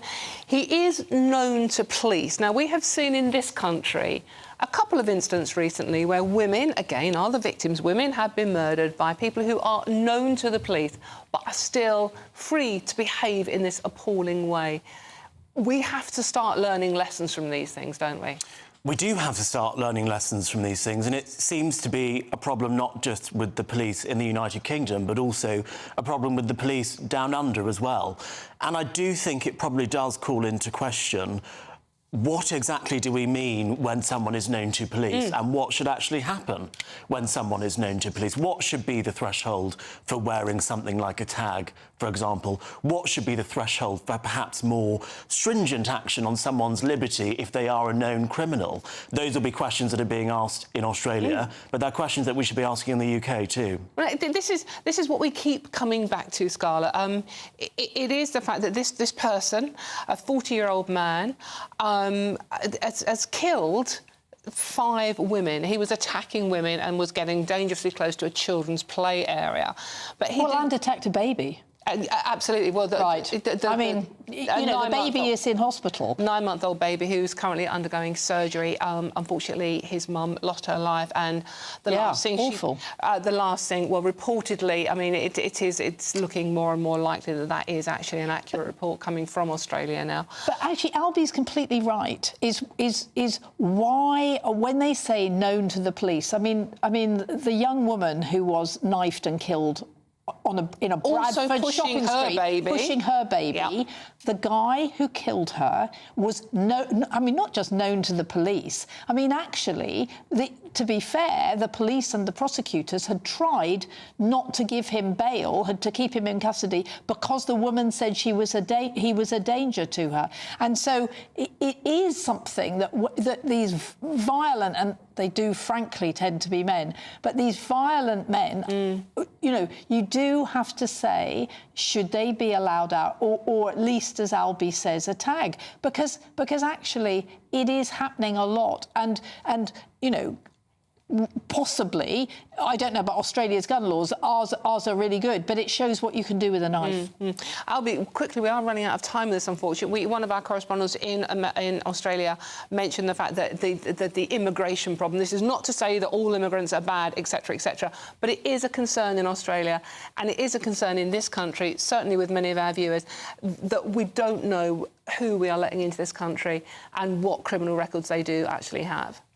I don't know whether or not this incident has anything to do with immigration. We don't know that, but we don't know who's coming into this country either. We don't know that, but I just don't want to get into a discussion about immigration. We don't know whether or not this gentleman was an immigrant. We do know there are situations in the UK where there are immigrants, asylum seekers, who have perhaps committed crime, and we have not been strong enough on deporting people who commit crime in this country who are foreign criminals. I think 10% of the prison population is made up of foreign criminals. However, in this situation in Australia, I don't even know if that's a relevant angle. We don't know, but I mean, it's a concern. We do have to remember that Wayne Couzens, who probably was the worst, I mean, who kidnapped a woman off the street, was white and a policeman. Oh, no, absolutely, yeah, well, that's even scarier.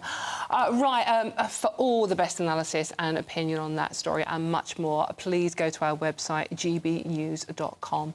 I'm Dawn Neeson. This is GB News Saturday, and there's lots more coming up on today's show. Ceasefire now. Calls for the government to denounce actions taken by the Israeli Defence Force continue this week as thousands march across London. But will Rishi Sunak listen? All of that and much more to come. This is GB News, Britain's news channel.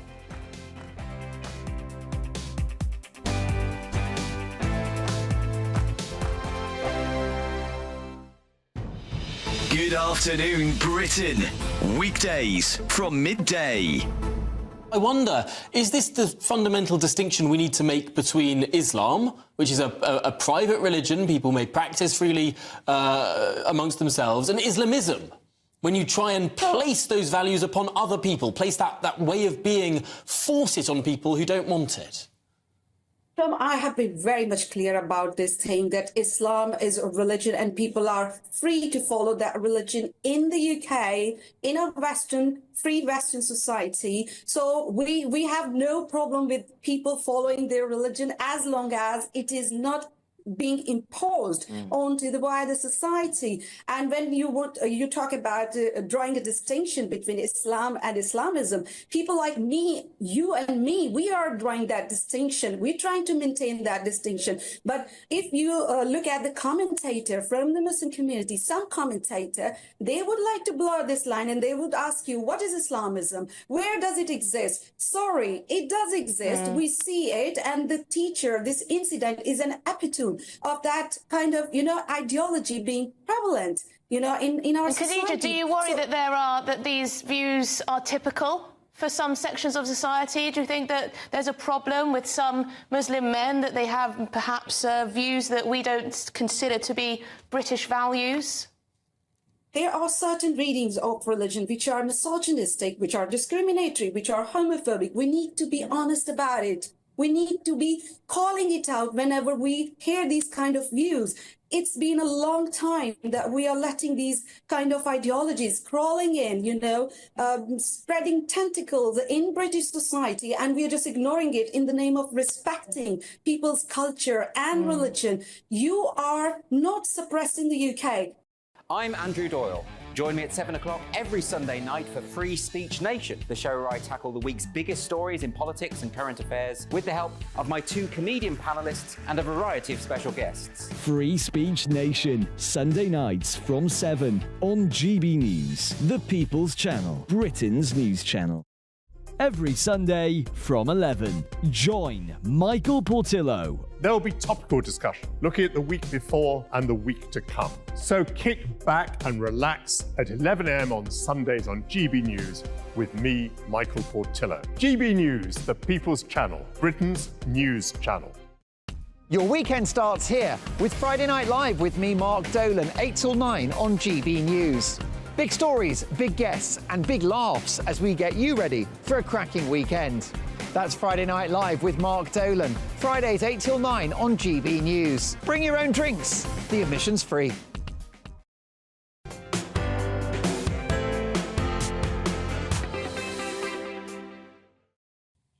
Welcome back to GB News Saturday with me, Dawn Neeson, on your tellies, online and on digital radio. Now, once again, pro-Palestinian protests are filling the streets of cities across the country, calling for a ceasefire in Gaza.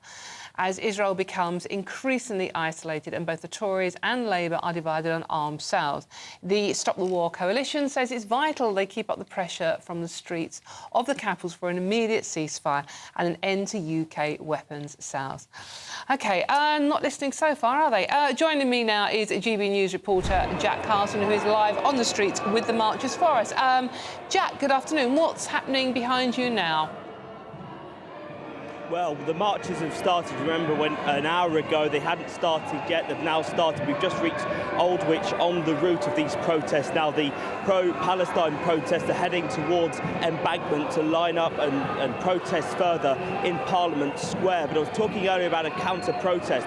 What we've got now here is we've got to the point at Aldwych where we've now got these pro-Israel protesters there's placards saying Hamas are terrorists. There's lots of course, Israeli flags, a couple of union flags as well. But what we've got now is this confrontation from both sides, because the other side of me here, walking around Aldwych, we've also got the pro-Palestine protesters. I mean, there's one man that's been shouting Zionist terrorists up towards the pro-Israel protesters, both sides chanting the likes of shame on you at each other. Now, of course, the pro-Israel protesters got permission to have a static position alongside the march here, and that's what they've done, is these thousands of pro-Palestinian protesters march by me here. Of course, the aim of the protest initially, I mean, they've been going on for 6 months now. Of course, it started as a ceasefire march, now moving towards the angle of stop arming Israel. Now, there is pressure on the government from his own some Conservative MPs, the likes of Paul Bristow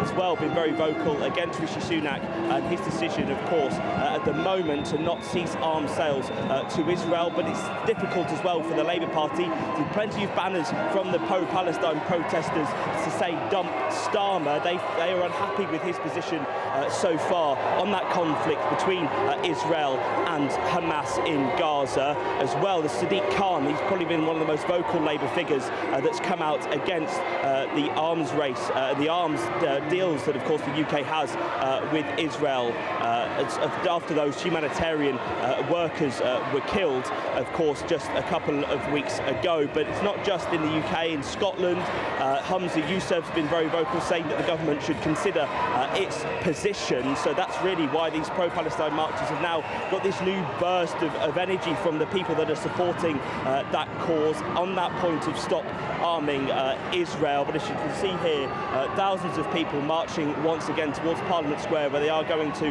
line up. There's another counter-protest at the Cenotaph. That is done by Turning Point UK, but the designated route that these protesters has been given has not been told to go down Whitehall, so there shouldn't necessarily be a confrontation between those two. Of course, we know the police officers policing this protest have new powers under the new protest laws, that they can arrest individuals who stray from the likes of the designated path and go into the areas which the Metropolitan Police have called no-go areas. But this protest continues up towards Parliament Square. Jack Carson on the march today, covering that with any upbreaking updates from that. And Jack will be coming back to us throughout the programme on that. I'm Dawn Neeson, and this is GB News Saturday, and there's lots more coming up on today's show. But first, let's get those news headlines with Sam Francis.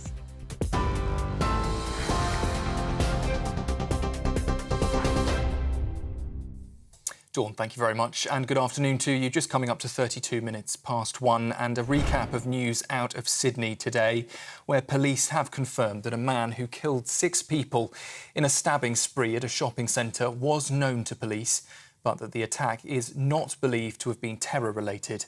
A major investigation is now underway after 6 people died in that attack, including 5 women and 1 man. The knifeman was apprehended when a female officer, now being called a hero, shot him dead. Australian Prime Minister Anthony Albanese has praised the bravery of the lone officer who confronted the alleged attacker, likely preventing further violence. Today, Bondi Junction was the scene of shocking violence, but it was also witness to the humanity and the heroism of our fellow Australians. Our brave police, our first responders, and of course everyday people who could never have imagined that they would face such a moment. And some of the footage is quite extraordinary. In other news, commandos from Iran have landed on a container ship in a helicopter and seized a vessel off the coast of the United Arab Emirates. That vessel involved is believed to have links to Israel and comes amid rising tensions in the region and threats from Iran. The Islamic Republic has called Israel's presence in the UAE a threat and warned it would close the region's shipping lane if provoked. And more than 29 people are still stranded in cable cars above a mountain in southern Turkey. One of the cabins hit a broken pole and ripped open, sending some passengers falling to the ground. 1 person died in that collision and several others are still injured. Officials shared footage of ongoing rescue operations involving more than 600 search and rescue personnel, 8 helicopters and even a cargo plane. For the latest stories, sign up to GB News Alerts by scanning the code on your screen or go to gbnews.com/alerts.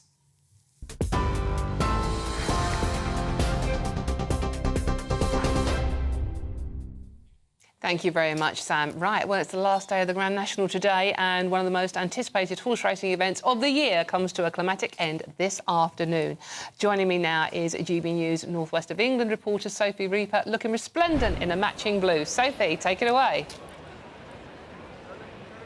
Good afternoon to you, Dawn. Well, on the bright side, the sun has started to shine here. We were nervous about the weather here at Aintree today, but it's actually turning into a really rather glorious day. Not to jinx ourselves, of course. Now, we've just seen the first race get underway and been won. In fact, it was quite a tight race, I believe. Third, fourth and fifth were a photo finish. So the drama has already begun ahead of the Grand National. Of course, a few more races to run before we get to that legendary race. All eyes, of course, this year will be on Corach Rambler and the Rambler family. Last year's winner. Can it do the double again like Tiger Roll did a few years ago? There'll be plenty of drama as we get into it. Of course, the people of Aintree always in the spirit. More people here now, but they are just over my left side. They're watching the horses come around that have just taken part in that race. If I turn, you might be able to see one of them coming just here. I believe, if my cameraman can show that just there. I'm not sure if that's the winner or not, but they have just run in that first race here at Aintree today. As I was saying, people here at Aintree, of course, getting into the spirit. We had a little chat with a few of them earlier. Here's what they had to tell me. What do you think the Grand National means to Liverpool and to the people who come? I think anyone who comes to Liverpool enjoys it, has a fantastic time, and really gets involved in the hospitality that the Liverpool people give them. Yourself? Yeah, just love it. It's just, it makes the city. The city's fabulous anyway. We love it, but yeah, it's just everything. We love it. Well, it's the atmosphere. It's absolutely fantastic here. You can't beat the atmosphere for racing. The horses are brilliant, the people are brilliant, all times. A great event for all the family. People come from all over the world, and the people of Liverpool make them welcome, and everybody enjoys it, and we have a great day and hopefully win some money. It brings a lot of joy, it brings a lot of money to the area, and it's a wonderful experience that most of us from Liverpool have enjoyed since we were children. Well, there we go. As we just heard, it's not just a huge event on the racing calendar, it's also a huge event every year here in Liverpool. At Aintree, the energy is high, the excitement is high as we build up to that Grand National in just a few hours' time. Thank you very much, Sophie. Our very own fine filly there, having a lovely time up at Aintree. And don't they all look wonderful? I'm glad they're enjoying the hospitality, as that young lady said. Welcome back, GB News, Saturday with Dawn Newsroom on your telly, online and digital radio. Now, this is a GB News. You're watching us. Get in touch. There you see it on your screen. But now we have a quick break, but don't go too far. Good morning. Welcome to your latest GB News weather from the Met Office. It's a bit of a drier start to the weekend for some of us and a warm start too. However, low pressure still remains close by up to the north of the UK, but high pressure down towards the south and the west is bringing something a little more settled this weekend for southern areas. So in the south, there will be plenty of sunshine today. A cold frontal system does slowly push its way south and eastward, so a bit more rain and drizzle across parts of Wales and northern parts of England. But it's across Scotland and Northern Ireland that will see the worst of the weather today. Plenty of showers around here, and some of those showers perhaps turning quite heavy and wintry across the high ground. Further south in that sunshine though, another warm day, highs of 20, 21, maybe even 22 degrees. Through Saturday evening, that cold front continues to clear its way eastward, so generally turning much drier for most of us overnight into the start of Sunday. Some showers still continuing across parts of Scotland, these perhaps heavy in places, but under those clear skies, those temperatures will be dropping off a little. Down into the single figures, maybe 7 or 8 further south, but even as low as 3 or 4, and perhaps even some frost across parts of Scotland. So a bit of a chilly start here and a dry and bright start for a time before those showers continue to push in from the west as we go through Sunday daytime. Further south, a dry start as well, plenty of sunshine through the morning. There'll be some cloud bubbling up here and that heavy rain continues across parts of Scotland. A little bit of a cooler day though, with highs in the south of only 13 or 14 degrees.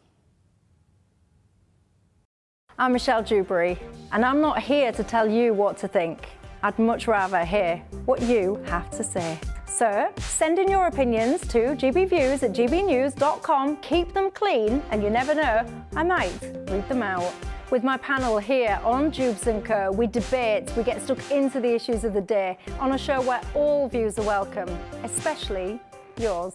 GB News, the People's Channel, Britain's news channel.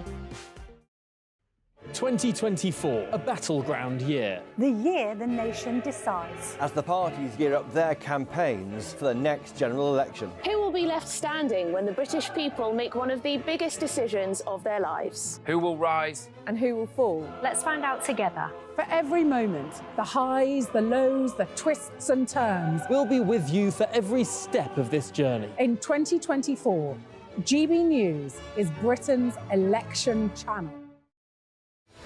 I'm Patrick Christie's. Every weeknight from 9, I bring you 2 hours of unmissable, explosive debate and headline-grabbing interviews. What impact has that had? We got death threats and the bomb threat and so on. Our job is to do what's in the best interest of our country. You made my argument for me. My guests and I tackle the issues that really matter, with a sharp take on every story. I'm hearing it up and down the country. That was a beginning, not an end. Patrick Christie's tonight from 9 p.m. only on GB News, Britain's news channel.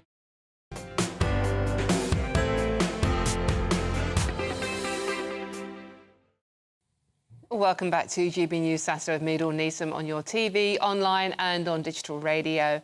Now, loads of you have been getting in touch, sending your thoughts in, and it's really easy to do so. We've got a new thing, gbnews.com/your say. That's how you do it. Look, it's on your screen there. You can do that. But those of you who have, going to be some of them are really sad, obviously talking about the ongoing breaking news story from Australia about a lone knifeman who has attacked and killed at least 6 people in a shopping centre in Sydney. Cliff says, I am absolutely heartbroken at the news of the 9-month-old baby being injured. It's just awful. I'm a 65-year-old man and I'm absolutely bawling my eyes out. Yeah, I do understand, I really do. Meanwhile, on the other big story of the day, the Grand National, obviously, Robert says, I love horses and have no objection to flat racing, but the Grand National is the ultimate in cruelty with the height and width of fences and the length of the race. I used to watch it, but I no longer do. That is the big debate. And finally, on the protests going on in London today, several protests, one Palestine Peace March and one Israel march as well. Barry says, isn't it time these marches were banned after months of weekly protests? That's the Palestinian priest one, costing the Met £30 million so far and taking the police away from fighting crime. And a lot of you are echoing those sentiments. And they go on every week, it costs more money, and no one appears to be doing anything about it, what they want, do they? Right, OK, well, it is the last day of the Grand National today, as one of the most anticipated horse racing events of the year comes to a climatic end this afternoon. Now, if you remember rightly, last year's race was delayed by a protest from the Animal Rising group, with the famous steeplechase starting nearly 15 minutes late after the people invaded the track. But this year, it's different. They say they will not target this year's race, with a spokesman saying, is disrupting races going to be the most effective way to end horse racing? We think not, because we think the public has already made the decision for themselves. OK, well, joining me now to explain this decision further is Animal Rising activist Orla Coughlin. Orla, thank you so much for joining us this afternoon. Good to see you. Orla, you're not targeted. You were part of the protest last year. You're not targeting the race this year, and you say because horse racing is not going to be affected by your protest and that it's not as popular, but it's still making millions of pounds for the economy. And as we see, 80,000 people at Aintree today, it does seem to be as popular as ever. Hi, Dawn. Thanks so much for having me. We know from our protest last year that the popularity of horse racing is in serious decline. We saw after the race, after Hill 16 died on that first jump last year, that the YouGov poll has shown that 54% of the general public think that the sport is cruel. And so we're really seeing this shift in public opinion. And after we started this big public conversation last year, that conversation is continuing, and the general public are aware of what's going on. So, Orla, I mean, basically, what do Animal Rising want? Do they want that horse racing just stops completely? So, look, we're a group of people who care very much about animals, and we think that the general public in the UK also care a lot about animals. So what we think we should do is to really seriously consider that relationship. And if there's a way that we can have animals in the UK, have horses, have animals in our food system, and treat them with respect and treat them with the love that they deserve. Ola, what would you say to the charge that if you do achieve getting rid of horse racing in general, you will drive it underground and therefore it becomes much more dangerous for the animals involved? I don't think this is true at all. I think we can, have a ban on horse racing, and I think we can move away from the sport completely. I think that in the UK at the moment, we have almost no wild horses, and that's something that, we could bring back. We could have a completely different relationship with animals. We could, bring them back into wild spaces, and that's a way that the general public could really engage with animals and see them in their natural habitat. And we do know that statistically more horses are killed, not in the racing industry. They're killed naturally in their own paddocks and things like that. So, I mean, what's your answer to that one?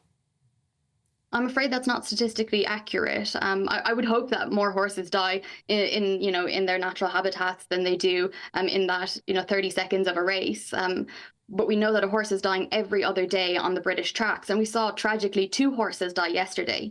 And this is despite, the massive publicity stunts that the racing industry are putting on as a show to try and divert the public's attention. But I think it's becoming incredibly clear. And so what do you think, I mean, if you did get your wish and we stopped horse racing, both the flat, are you happy with the flat racing, or is that something that's a problem as well? Well, unfortunately, that statistic of a horse dying every other day on the British tracks is also on flat racing. The horses do die on the flat as well, less so. So I imagine this ban will start with jump racing, but eventually it will also encompass flat racing. OK. And what would happen to the horses that do take part, highly trained horses? What would happen to the horses if we did stop racing them? I mean, surely they would be euthanised in some way because they're not suitable to, as you say, be wild animals or be pets. Well, this is a billion-pound industry, Dawn. So I really hope that these trainers who have this money have bred these horses and are able to give them lifelong care. If they're not, I would be incredibly shocked. As you say, Ola, it is a very, very rich industry. There is a lot of money. There's a lot of money going to the bookies this afternoon at Aintree itself. But it also develops a lot of money for the tax industry, the tax system in this country, and it employs a lot of people. What would you say to the people involved in the actual industry? They're all going to lose their jobs. We lose an awful lot of tax revenue. Yeah, I think this is the incredibly difficult conversation that we need to start having, is how we can support these people into other industries. And we do know that this is, a multi-billion-pound industry. So I would hope that the industry would be able to support people who are employed in this transition and not leave them flat on their backs. OK, that's animal rising activist Ola Coughlan. Thank you very much for joining us this afternoon, Ola. What do you think about that? I mean, is horse riding cruel? Should we just ban it completely? Let me know. I'm Dawn Neeson. This is GB News Saturday, and there's lots more coming up on today's show.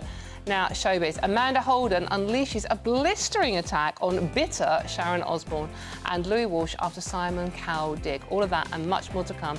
This is GB News, Britain's news channel. This is GB News, Britain's news channel. Let's see what you've been saying at home. You're very vexed about these China cyber attacks. Colin says, what the hell is our Secret Service doing? They've only just realised what China's up to. You just couldn't make it up. We could have told you. We knew. We're not surprised. So Colin, we agree with you. Quite why it's taken GCHQ or MI6 or whoever it is, MI5. It'd be MI5 to know what's going on. And Rod has said, thank you, Rod, if you know how you vote, if they know how you vote, coupled with mass data held also on you, do you not believe they can influence your decision-making process in any way? They won't know. I'm not sure they know how you vote, because that's not on record anyway, is it? It is not. And Ken says these are only able to be carried out because of computers, internet, mobile phones, etc. It seems to me that these inventions are ruining our lives, and therefore we were much safer and much happier without these inventions. There is a school of thought that would agree with that, Ken, very much so. I sort of often think it myself, really. Me too. The dark web. I mean, how many people have been murdered because of the dark web?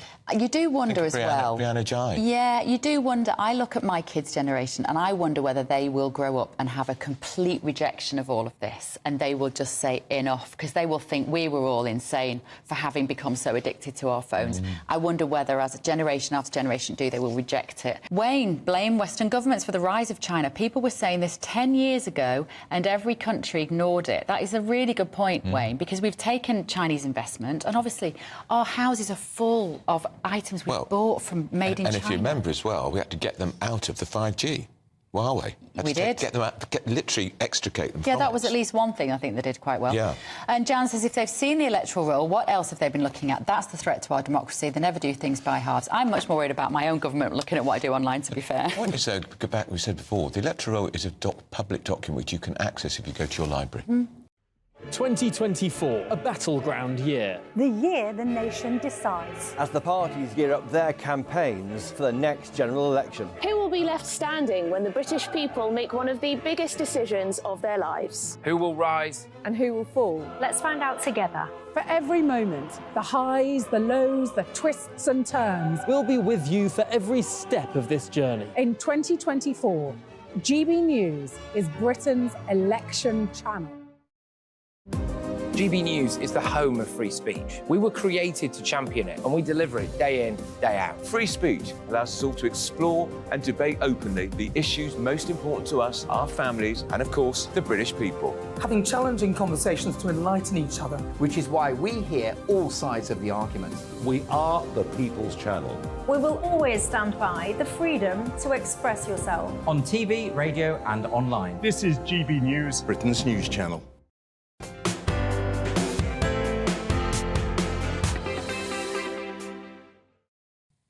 Hello, welcome back to GB News Saturday with me, Dawn Neeson, on your telly, online and on digital radio. Right, I hope you've got a nice cup of tea and maybe some bickies, because we're going to talk showbiz. Amanda Holden has launched a blistering attack about former X Factor star Sharon Osbourne. The Britain's Got Talent judge accused Osbourne and Louis Walsh of being bitter and pathetic. Ouch. Holden didn't hold back in sharing her thoughts on the row, which started when the former X Factor judges appeared on Celebrity Big Brother and slammed music mogul Simon Cowell. Now, joining me is the wonderful showbiz supremo, Stephanie Tecchi. I'm stunned by this story, because showbiz people just don't do this. They just don't say nasty things about one another. Usually they have their managers saying, do not put that online because it's going to come to bite you in the butt. But clearly the showbiz claws it out. And I think Amanda Holden needed a reality check, because she said these comments during an interview with the Daily Mail's Weekend magazine. Obviously, she's defending Simon Cowell, who is her boss on BGT. She probably didn't think that those words will get picked up. Anything you say as a celebrity can turn into a salacious story, especially if you're going for someone who's outspoken as Sharon Osbourne, who did not keep quiet about this, who's come back and attacked Amanda and said, you are very ill-informed and you're psychopathic as well. Phantic, I hope I said that right. And she said that basically you have no right to say that. You don't know nothing about my career, because fair enough, Sharon was on X Factor for a very long time, but she's been in the music industry for decades. Even she said, I've been living in Beverly Hill mansions from the time you were born. And she says, I am a global celebrity. So this was really a slanging match going back and forth. And obviously in this attack back from Sharon, she is talking about all of her credentials, but she said, you know what, I don't usually talk about wealth and my lifestyle because I find it crude and classless. But she obviously must have felt that she had to come back and retaliate to what Amanda Holden was saying. It is incredible. I mean, it's a long... I mean, obviously with social media these days, it's all over the place. And Sharon, I mean, she has been known in the past, if people upset her, to send them very unpleasant things in the post, doesn't she? That's why I'm surprised Amanda Holden came out with those comments, because if you're going to do it with someone who's not as outspoken as Sharon, maybe you'll get away with it. But going after Sharon Osbourne, after she's laid it all out on Celebrity Big Brother, there's no harm for her to be putting that on X and expressing her views. But I think what I've read is a lot of people actually are siding with Sharon, because, you know, you can't go after someone who's actually had a successful career. One thing that made me laugh, she was like, the money that Simon Cowell paid me just went on handbags, darling. I know. Ding, ding. It's a great... I mean, the one thing about Sharon Osbourne, she has got a very, very fine way with words, and she doesn't waste any here, because Amanda was literally implying, well, you're nothing without Simon Cowell. And she just had to give her a reality check. It is amazing. This is one to watch. It's still ongoing on social media, It isn't really it? is. It's going back and forth, and obviously the public are having their say on it. But that was a bit of Saturday entertainment online for us. Absolutely. Well, it cheered my day up, obviously. It's like celebrities being honest for once. We could do it more of that, couldn't we? Behind the scenes. Stephanie, thank you very much for joining us and cheering up, frankly, a tough news day. I'm Dawn Newsroom. This is GB News Saturday, and there's lots more coming up on today's show. But first, it's time to look. At least the weather is being a bit cheerful, is it? Let's find out with Ellie, shall we? A brighter outlook with Box Solar, sponsors of weather on GB News. Good afternoon. Welcome to your latest GB News weather from the Met Office. So it's been a bit of a drier day for some of us compared to recent weeks, but there is still plenty of showers around, with low pressure situated quite close to the north of the UK. Higher pressure does sit out towards the south and the east, but it's this cold front that's going to bring some cloud and rain to parts of England and Wales through the rest of this evening. It does eventually clear its way south and eastwards overnight and into the start of Sunday, leaving quite a dry picture for most of us into the early hours of Sunday morning. Still some showers around across parts of Scotland, and these could turn heavy in places. But under those clear skies, temperatures dropping off quite nicely. Around 7 or 8 degrees across the south and down to around 2 or 3 across parts of Scotland. We could even see some frost in places. So that does leave a bit of a chillier start to Sunday across parts of Scotland. Those showers quite quickly pushing in from the west though and spreading their way eastwards through the day. Further south, a drier start, but we will see some cloud bubbling up through the afternoon, probably the best of the sunshine across southeastern parts of England. It will be a bit of a cooler day than Saturday as well, highs in the south around 14 or 15, and in the north around 9 or 10, but a quite brisk wind here.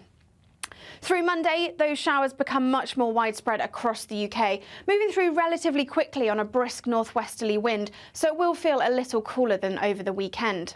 Those showers continue into the start of the next week, and those temperatures a little below average, but recovering closer to average through the end of the week.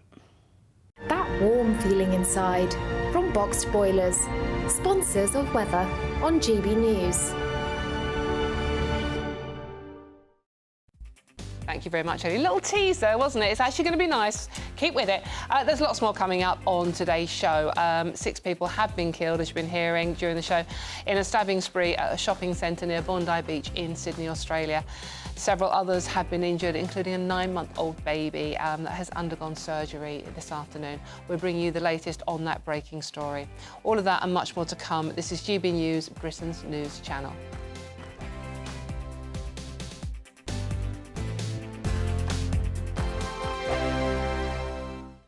This is your chance to win our biggest prize of the year so far. First, there's a totally tax-free £10,000 in cash for you to spend this summer. Then, we want to send you on a bespoke 7-night small boat cruise for 2 worth £10,000. Thanks to Variety Cruises, you'll be able to choose from any of their 2025 Greek adventures and discover Greece like never before. And with flights, meals, drinks and excursions included, all you have to do is relax. We'll also give you these terrific travel treats. For another chance to win a prize worth over £20,000, text prize to 63232. Text costs £2 plus 1 standard network rate message. Or post your name and number to GB04 PO Box 8690 Derby DE1 9TT. UK only. Entrance must be 18 or over. Lines close at 5 p.m. on the 26th of April. Full terms and privacy notice at gbnews.com/win. Please check the closing time if listening or watching on demand.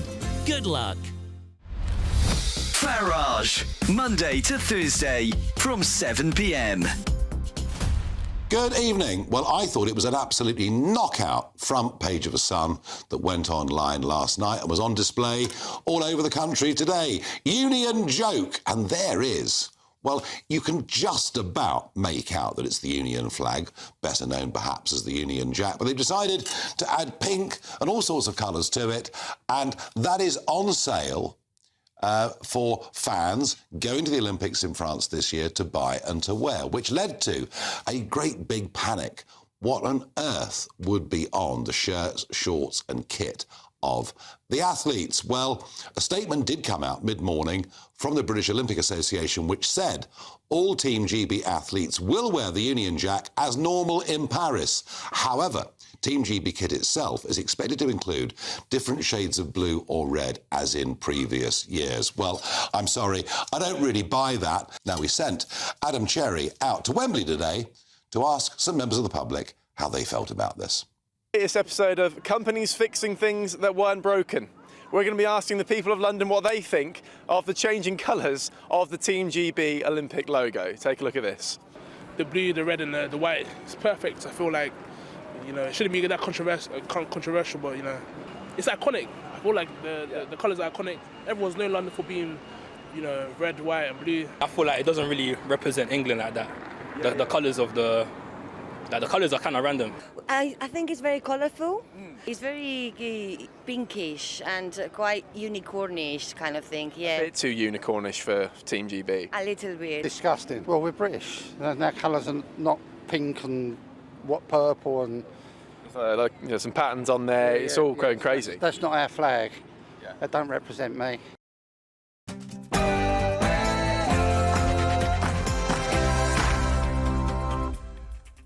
Hello and welcome to GB News Saturday. I'm Dawn Newsroom, and for the next hour I'll be keeping you company on TV, online and on digital radio. Keeping you up to date on all the stories that really matter to you. Coming up this hour, 6 people have been killed in a stabbing spree at a shopping centre near Bondi Beach in Australia. Several others were injured, including a 9-month-old baby that has undergone surgery. We'll bring you all the latest on this breaking story. Then Ceasefire Now calls for the government to denounce actions taken by the Israeli Defence Force continue this week as thousands march across London. But will Rishi Sunak take any notice? And it's the last day of the Grand National meeting today as one of the most anticipated horse racing events of the year comes to a climatic end this afternoon. But animal rights groups say they won't intervene. Wonder why.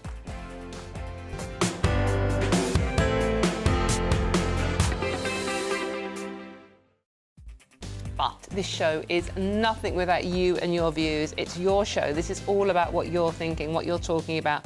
So let me know your thoughts on, well, and anything you want to talk about, on all the stories we're discussing today. It's very simple.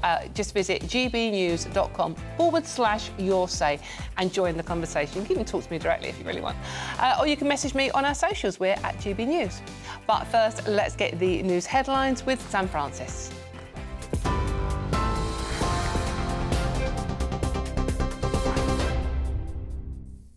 Dawn, thank you very much, and good afternoon from the newsroom. Just after 2 o'clock, leading the news today, police in Sydney have now confirmed that a man who killed 6 people in a stabbing spree at a shopping centre was known to police, but they say the attack is not believed to be terror-related.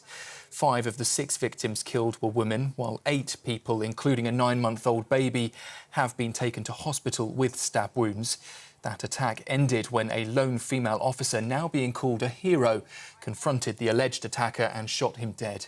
Police Commissioner Karen Webb says a major investigation is now underway. Police have secured the crime scene, which you can imagine is expansive inside a very big, busy commercial shopping centre in Sydney. And the crime scene remains ongoing. And it will remain ongoing for a number of days. In other news, commandos from Iran have landed on a container ship in a helicopter and seized that vessel off the coast of the United Arab Emirates. The vessel involved is believed to have links to Israel and comes amid rising tensions in the region and threats from Iran. The Islamic Republic has called Israel's presence in the UAE a threat and warned it would close the region's shipping lane if provoked. Meanwhile, as tensions there in the Middle East rise, the US president says that he fears an Iranian attack on America's allies will come sooner rather than later. However, Joe Biden had this warning for Tehran. We are devoted to the defense of Israel. We will support Israel. We will help defend Israel, and Iran will not succeed. Thank you very much. The Iranian government has promised revenge for an Israeli airstrike on its consulate in Damascus that killed some of its top commanders. In response, though, the US says it is now moving additional assets to the Middle East. And countries including India, France and Poland have also warned their citizens against travelling to the region. A new poll has found that President Biden has nearly erased Donald Trump's advantage. That poll by the New York Times and Siena College found that 45% of voters say they would vote for the president, compared to just Mr. Trump's 46%. It means they're now virtually tied, with Joe Biden's standing among Democratic voters improving. However, despite a strong economy, almost 80% rated in that poll economic conditions as just fair or poor. More than 29 people are still stranded in cable cars above a mountain in southern Turkey. That's after one of the cabins hit a broken pole and ripped open, sending some passengers falling to the ground. One person died in that collision and several others are injured. Officials shared footage of ongoing rescue operations involving more than 600 search and rescue personnel, 8 helicopters and a cargo plane. Here in the UK, meanwhile, Greater Manchester Police say they have found what they believe to be human remains of a young baby in Wigan. 5 people have been arrested on suspicion of concealing a death and unlawful burial. The group, aged between 20 and 70, have now been bailed. The Chancellor says that he's ready to cut taxes and to bet on growth. That's after the economy grew by 0.1% in February. The Office for National Statistics has also revised January's figure, pushing it up to 0.3%. Writing in the Daily Express, Jeremy Hunt says that Britain has done the hard yards and that the economy is, he says, bouncing back. But Labour says most people aren't feeling any of the benefits, with low growth and higher taxes under the Conservative government. The Chief Executive of NHS England has called out what she's called unacceptable abusive behaviour that doctors and nurses face in the workplace. Amanda Pritchard says the health service needs to stamp out abusive behaviour and shouldn't be exempt from its own Me Too movement. According to a major survey, there were 80,000 reports of NHS staff in England being sexually harassed while at work last year. Reports were more prevalent among ambulance staff, nursing staff and healthcare assistants. Well, there's just a few hours to go until one of horse racing's biggest events of the year, the Grand National, but there have been some changes. New safety measures are in place, meaning 6 fewer horses are taking part. It's after 4 horses died last year. However, campaigners say changes to this afternoon's event are nothing more than a PR stunt after 2 other horses died just yesterday. On the track, though, it will be as competitive as ever for the £1 million prize. Labour claims that Britain's roads now have 100 times as many potholes as there are craters on the moon. Figures estimate that there were more than 1 million potholes on UK roads last year, which can cause serious damage to cars. The party's deputy leader Angela Rayner says Rishi Sunak is living on another planet after failing to fix the problem. But the government says it is investing billions of pounds into improving our roads. That's the latest from the newsroom for now. Plenty more to come with Dawn throughout the rest of this afternoon. Until then, you can sign up to GB News Alerts. Just scan the code there on your screen or go to gbnews.com/alerts.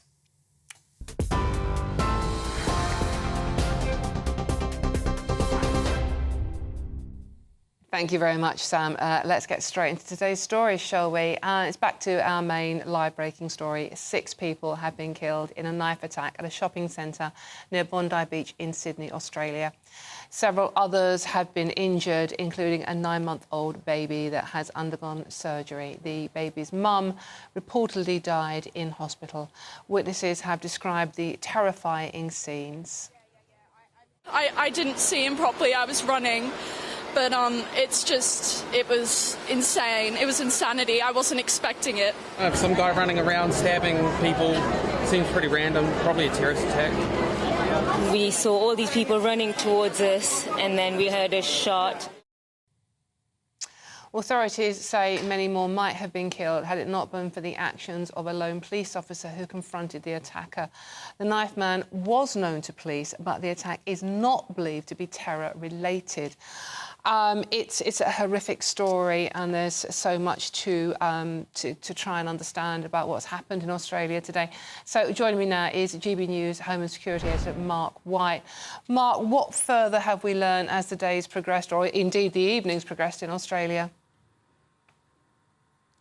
Well, that confirmation that the police know who this knife attacker is, that he was a 40-year-old man who was known to the authorities. Now, they haven't said exactly what he was known to the police for, but they are not, they believe, looking at someone who is an extremist. Having said that, they may change the characterisation of this individual depending on what they find when they delve into his background in more detail, look at his associates, look at his internet browsing history and the like. But at the moment, they don't think they're looking at a terrorist motivation for this horrific attack that unfolded. As you mentioned there, the bravery of that police inspector, the first on the scene, who ran up, confronted this knife attacker, shouted at him to put the weapon down. He turned around, raised the weapon, and she opened fire and undoubtedly saved more lives. But there were other acts of heroism that have been also praised, including one video that we can show you, which is a member of the public in the shopping centre picking up a bollard at the top of an escalator. That escalator stopped somehow. Either he's pressed the emergency button or it was already stopped, but he's fending off this knife attacker with that bollard. A tremendously brave thing to do, given that this man was going around stabbing anyone in sight. So just one of the acts of bravery. And of course, also being praised are the people that tried to come to the aid of those that had been stabbed to help them out. The indications from eyewitnesses, Dawn, was that this man was deliberately trying to single out women, children, not men, actively, it seems, avoiding men. And that would appear to be borne out by the demographics of those who have died, at least.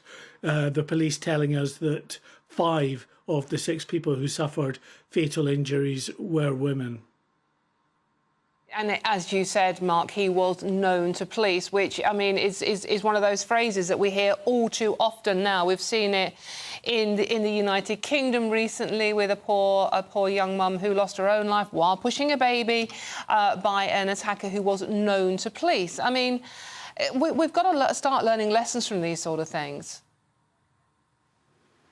Yeah, I mean, what will be crucial to understand is what was he known for? You know, was it a traffic violation? Well, was he actually involved in violent altercations in the past? We don't know at this stage what that was.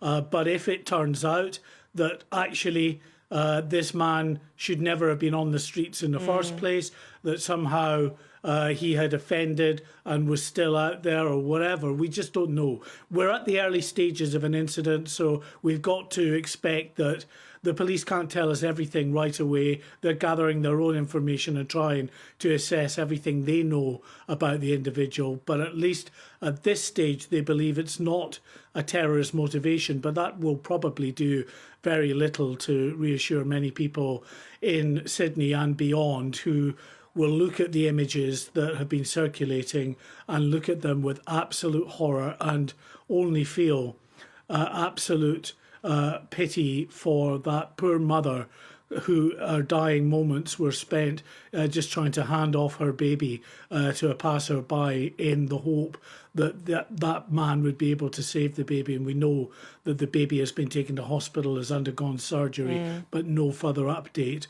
on the baby's condition. And Mark, as I'm talking to you now, we're seeing footage again of that hero who was stopping the attacker getting up a travelator. And we believe he was on his way or getting very close to a children's play area in the shopping centre. Well, this is it. I mean, because in Sydney as well, it was the first day of the school holidays. So this mall was absolutely packed with families out there enjoying a Saturday afternoon, as people do in shopping malls the world over. And those that want to cause maximum harm, sadly, we've seen time and again, pick out crowded places and pick out places where vulnerable people often are. You know, the young, the elderly, people that are perhaps not as able to get away from them or to fend them off as they're being attacked. And that's what we're seeing. Whatever his motivation was, clearly he picked an area that would be crowded with women and children, as that was according again to the eyewitnesses and borne out by the sort of demographics of those who have died, appears to be the sort of demographics that he was looking for as he went around stabbing the most vulnerable people in that shopping centre. And Mark, the perception obviously is that Australia is a very safe country to go to. This is a very unusual thing to have happened in Australia. Well, it has crime rate, violent crime rates like many other big cities, Sydney, and people are concerned about that as they are in London or in Birmingham about the potential for knife crime and other violent incidents. But yes, as far as terrorism is concerned, events are fairly few and far between. Perhaps because of the geographic distance as well that Australia is from the Western world in that sense. But also, the police and security services have a good handle on the extremists in Australia as well. We have had multiple terrorist arrests over the years. But as I say, we've got to keep going back to this this point that the Commissioner of New South Wales Police has been making in her press statement, that at this stage they do not believe there's a terrorist motivation. But around the world, there are real concerns about the fact that groups like ISIS are on the rise again, making threats, claiming attacks in Moscow, making threats against the Champions League matches that were taking place during the week there as well. So there is a lot of concern about the potential for terrorist threats. Couple that with other people who are willing to go out there and, for whatever their motivation might be, cause real harm to innocent members of the public. Thank you very much. That's GB News Home and Security Editor Mark White. Thank you, Mark, with that update. Now, please stay with GB News. We'll be bringing you live updates as and when they happen on this breaking news story. Awful tragedy. Sunny Saturday afternoon, people out in a shopping centre, and this happens. Awful. Joining me now is the Chief Operating Officer from the Conservative Friends of the Commonwealth, Sonu Sharma, and former Labour MP Stephen Pound. Afternoon, Dawn. Gentlemen, good afternoon. Thank you very much for joining me this afternoon. Yeah. Not something any of us expected to be talking about, not something any of us want to be talking about. But it's something we have to be talking about. Of course we do. Of course we do. Sonu, I'm going to come to you first. You are Conservative Friends of the Commonwealth. I mean, this is obviously a Commonwealth country. What do you make about what's happened in Australia today? Horrible, horrible news. I think it's really disturbing to see somebody do that to essentially vulnerable people and people that were easy to target.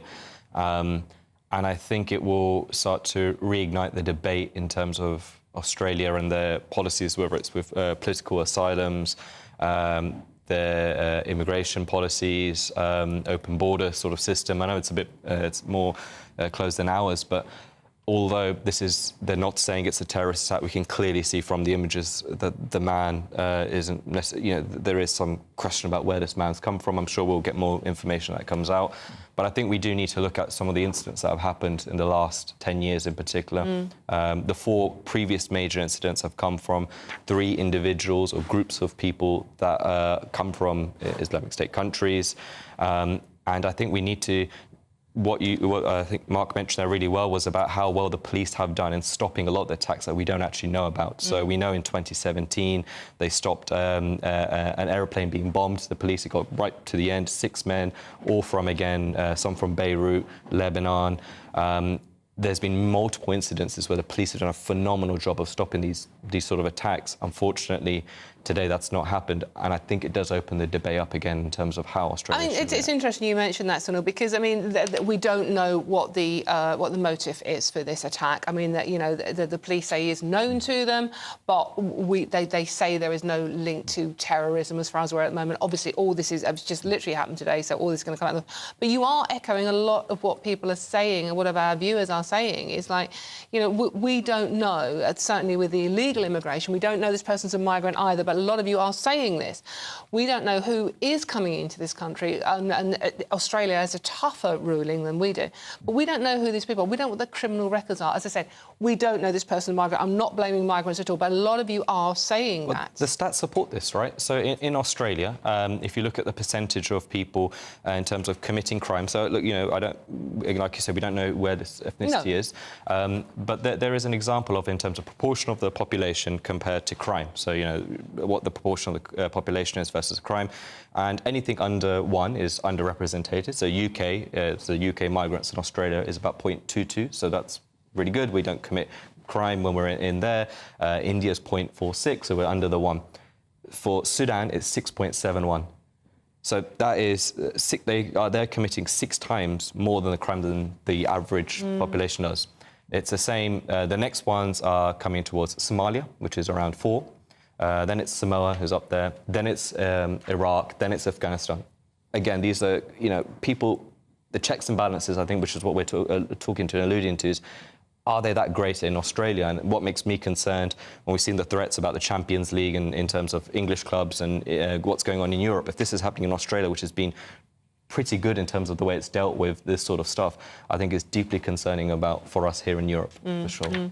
I mean, Stephen, it's a shocking story. You know, just ordinary families going about their business on a sunny Saturday afternoon in the local shopping centre. We don't know the motive. We don't know who this person is. We know it's a 40-year-old man, a lone attacker with who appeared to be targeting women. Yes, it certainly seemed. Back to that. That's the, you know, and let's not forget a baby, you know, who's in surgery. Yeah. But look, I mean, I think interestingly, Australian immigration policy is being held up as an example to many people in this country. So I think there needs to be some reassessment there. But look, you know, night's falling in Sydney now, and a lot of people will be experiencing strange emotions tonight. Some of them will just be feeling fear because of the random nature of this. And I was in the Commons when somebody drove a car into Westminster Bridge, came into Carriagegate and stabbed PC Keith Palmer. And you remember, I remember you speaking at the time. And after that was over, and God rest his soul, PC Palmer had been killed and the murderer had been killed, we had strange emotions because some of us felt almost like a kind of unworthiness that we're survivor's guilt. You know, why was it him, not us? Which is a thing. I mean, that's a recognised thing. And a lot of people will actually say, you know, is our life as safe as it was? 1 minute we're pottering around in the House of Commons thinking we're the most protected place in the world. Next minute we've got blood on the cobblestones outside the members' entrance there. So the emotions that the people in Australia will be feeling will be mixed. And I think a lot of people will have sleepless nights tonight. But, as Sunu rightly says, let's actually concentrate on some of the good things about this. I have to say, I was listening to Karen Webb, who's the police commissioner in New South Wales, talking about the police inspector, you know, who double-tapped the person in concern. I mean, I have to say, Karen Webb struck me. I mean, what a marvellous police commissioner she was. I wonder if she'd like to come over here. She's absolutely brilliant. But look, it was pretty horrific. Whether he was targeting women or he was targeting the weak, I don't know. Whether he was acting from some, you know, marching to the beat of a different drum, I don't know. All I do know is that people, as you rightly say, in Westfield on a sunny Saturday afternoon, suddenly, in the midst of life, they're in death. It's horrific, isn't it? Unfortunately, we're running out of time for that, gentleman. Thank you very much. That's Sunu Sharma and former Labour MP Stephen Pound. Thank you very much for joining me. Joining me now, we are going back to Australia as political reporter at Sky News Australia, Julia Bradley. Julia, thank you very much for joining us. Can you bring us up to date on what is happening in Australia now? Well, we have had an update from our New South Wales Police Commissioner shedding more light on what has happened here tonight. We've got more information about the victims, but also this lone attacker who we know was taken down by that hero police officer, this female inspector who was the first on the scene and managed to shoot this attacker dead. Now, what we know about the victims, we know there were 5 people who were killed in this shopping centre, one of our biggest shopping centres in Sydney, 4 of them women, 1 man as well. But since that update about the amount of people who died as a result of the attack at the centre, we know that an additional person has also died in hospital. And Sky News knows that that is in fact a mother, a woman who was caught up at the shopping centre at this time. The mother, in fact, of that 9-month-old girl who was also stabbed in this incident, and that 9-month-old girl undergoing surgery in hospital tonight. There are also 8 people in hospitals across Sydney receiving treatment for a range of severities of injuries. We know that ranges from serious through to critical. When it comes to the attacker, we know that he was acting alone, according to our police commissioner, aged 40. They don't believe that he was motivated by terrorism or any ideology, but they are now continuing their investigations. And Julia, how is Sydney, how is Australia dealing with this? It happens so rarely in your country. Well, not well, as you say, it's really rare. We don't see events like this, certainly not in an area like Bondi Junction. It's a really popular spot for people to come down and hit the shops, you know. It's a really big shopping centre. It's a spot which is frequented by people from all backgrounds, from all over Sydney. They come here to do a bit of shopping, and also, of course, Bondi Beach nearby as well, a favourite for tourists. So this really something that has shocked the community, and you're hearing that time and time again. We've been speaking with witnesses for the last few hours, and they're all just, you know, shocked. They've got white faces, and they're really still coming to terms with what has happened, because, of course, so many shoppers as well caught up when all of this was unfolding. They hear gunshots going off. They don't know what to do. They don't know where's safe, and they've thought, I've got to get to either a shop, a change room, a bathroom, lock myself in until it's time to come out. Absolutely horrific. That's Julia Bradley, political reporter at Sky News Australia. Thank you very much for joining us this afternoon. Oh, right, OK. Well, for all the best analysis and opinion on that story and many more, please go to our website, gbnews.com. I'm Dawn Newsroom on GB News Saturday, and there's lots more coming up on today's show. Ceasefire now calls for the government to denounce actions taken by the Israeli Defence Force continue this week as thousands march across London. But will Rishi Sunak take any notice? All of that and much more to come. This is GB News, Britain's news channel. I'm Martin Daubney. This is GB News, Britain's news channel. Martin Daubney, weekdays from 3 p.m. SUV drivers in Oxford will face higher parking charges, proposals tabled by the local Green Party or passed by the City Council.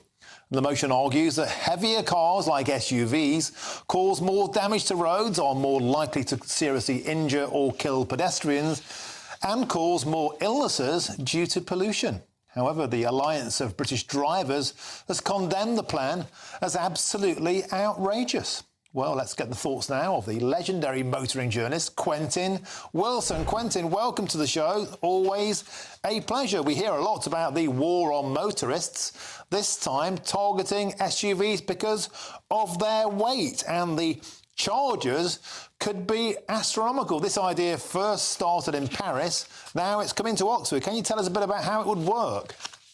OK, so the idea is that the charges will penalise people who drive heavier SUVs, and I guess by implication electric cars, although Oxford Council haven't said exactly what they're going to do with EVs. But this is all based around this notion of SUVs being heavier than passenger cars, therefore wearing out the roads more. Now, there was a study, I've got it here in front of me, from the University of Edinburgh in 2022 that said real-world tests found that overwhelmingly the wear is caused by large vehicles, buses, heavy good vehicles. Road wear from cars and motorcycles is so low that this is immaterial. Now, obviously, driving around a medieval city like Oxford in an SUV isn't the brightest thing in the world to do. But the idea that we should penalise the owners of these cars based on imperfect science that's been read on social media, I think is completely wrong. Your weekend starts here with Friday Night Live with me, Mark Dolan, 8 till 9 on GB News. Big stories, big guests and big laughs as we get you ready for a cracking weekend. That's Friday Night Live with Mark Dolan, Fridays 8 till 9 on GB News. Bring your own drinks, the admission's free. In the GB Newsroom, we bring you the news as it happens. With our team of dedicated journalists across the UK, GB News brings you accurate reporting of the day's topical agenda. When the news breaks, wherever and whenever it's happening, we'll be there. This is GB News, the People's Channel, Britain's news channel. every Sunday from 11. Join Michael Portillo. There will be topical discussion, looking at the week before and the week to come. So kick back and relax at 11 a.m. on Sundays on GB News with me, Michael Portillo. GB News, the People's Channel, Britain's news channel.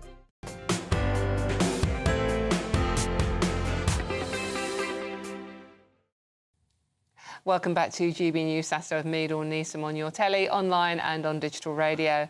Now, once again, pro-Palestinian protests are filling the streets of cities across the country, calling for a ceasefire in Gaza. As Israel becomes increasingly isolated and both the Tories and Labour are divided on arms sales, the Stop the War coalition says it's vital they keep up the pressure from the streets of the capital for an immediate ceasefire and an end to UK weapons sales to Israel. Joining me now is GB News reporter Jack Carson, who is live on that demonstration with us today. Jack, what's going on there now?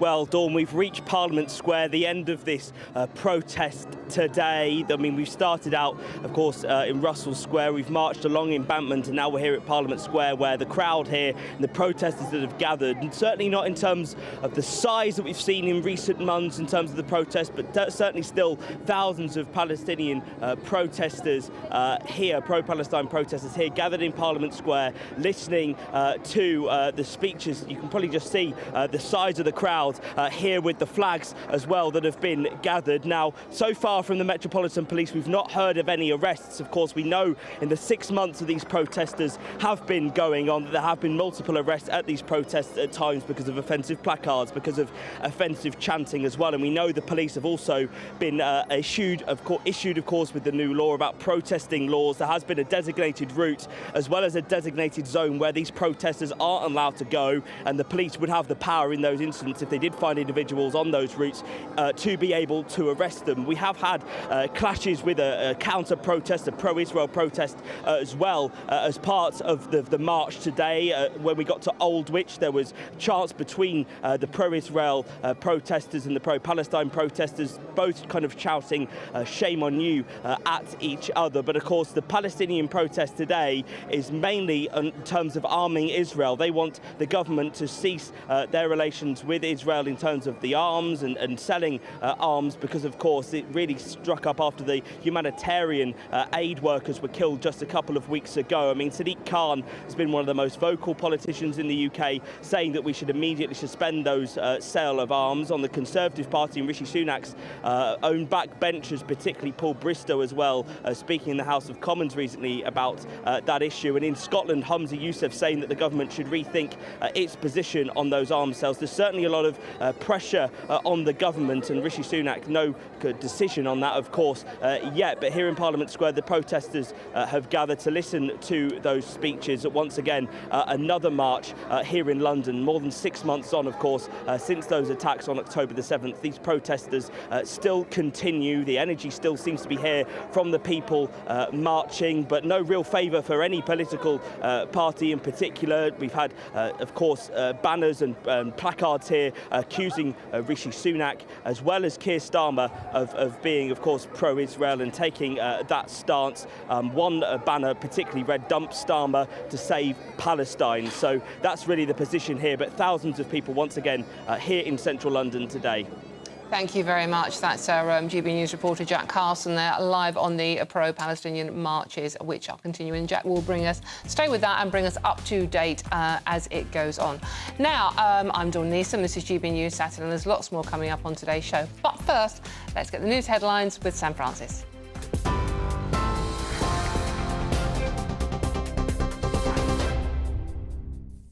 Dawn, thank you very much, and good afternoon to you. Just after 2:30, and we start with the latest developments on the attack in Sydney today. The King and Queen say they are shocked and horrified by the mass knife attack in a shopping centre near Bondi Beach, which killed 6 people. A 40-year-old male suspect was known to police. However, the incident is not believed to be related to terrorism. That attack ended when a lone female officer confronted the alleged attacker and shot him dead. The Australian Prime Minister has praised her bravery and all the emergency responders who attended to the scene.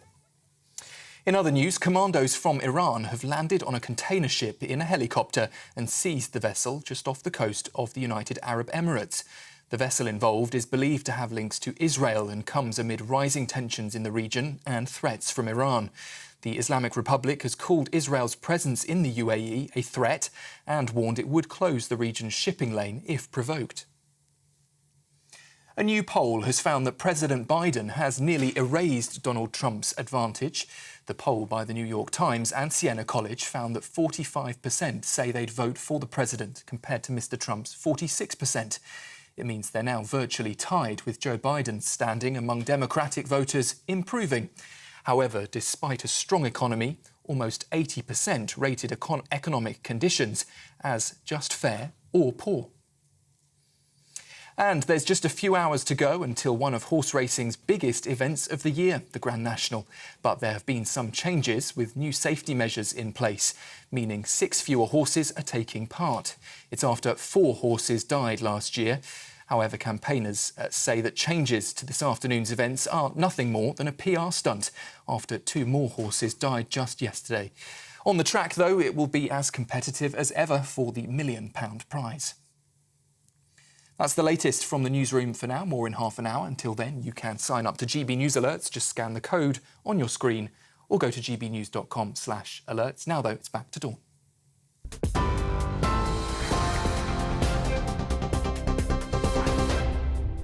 Thank you very much, Sam. Now, there's loads more coming up on today's show. But before I tell you what we've got lined up for you, Nana Aquia has joined me in the studio, looking beautiful as always. Thank you. Nana, what's coming up in your show? Well, we're going to be talking a lot about, obviously, the terrible shootings that have been happening. Darren Grimes will be with me at the start to muck the week. Coming up, I've got a new feature that I've called the Hot Topic Roundtable Discussion, and we're having Jessica Alves. They'll be live in the studio, plus Debbie Hayton, who's a transgender, both transgender women, and also Dr. Rennie Hunderkamp. Oh, wow. And we're going to be talking about the Cass report, because both the trans women have completely different views, and it would be interesting to see what their views are on the report and you know, and just moving forward with that as well. For my difficult conversation, Stephen Barrett, he's usually the legal eagle on the channel, but he's here to talk about his foundation that he works with to look after and help less privileged children. So it'd be an interesting show. Sounds a real cracker, especially that Cass report debate, and it's so important to talk to the people actually involved in it, rather than people just sort of like screaming abuse when they don't actually understand what's going on. So that sounds like a cracker. Don't want to miss that one. Remember, let me know your thoughts on all the stories we've been discussing today by visiting gbnews.com/your say and join the conversation, or message me on our socials at GB News. Lots more coming up on today's show, though. It's the last day of the Grand National today, as one of the most anticipated horse racing events of the year comes to a climatic end this afternoon. But animal rights groups say they won't intervene. Stay tuned to find out why, though. All of that and much more to come. I'm Dawn Neeson, and this is GB News, Britain's news channel.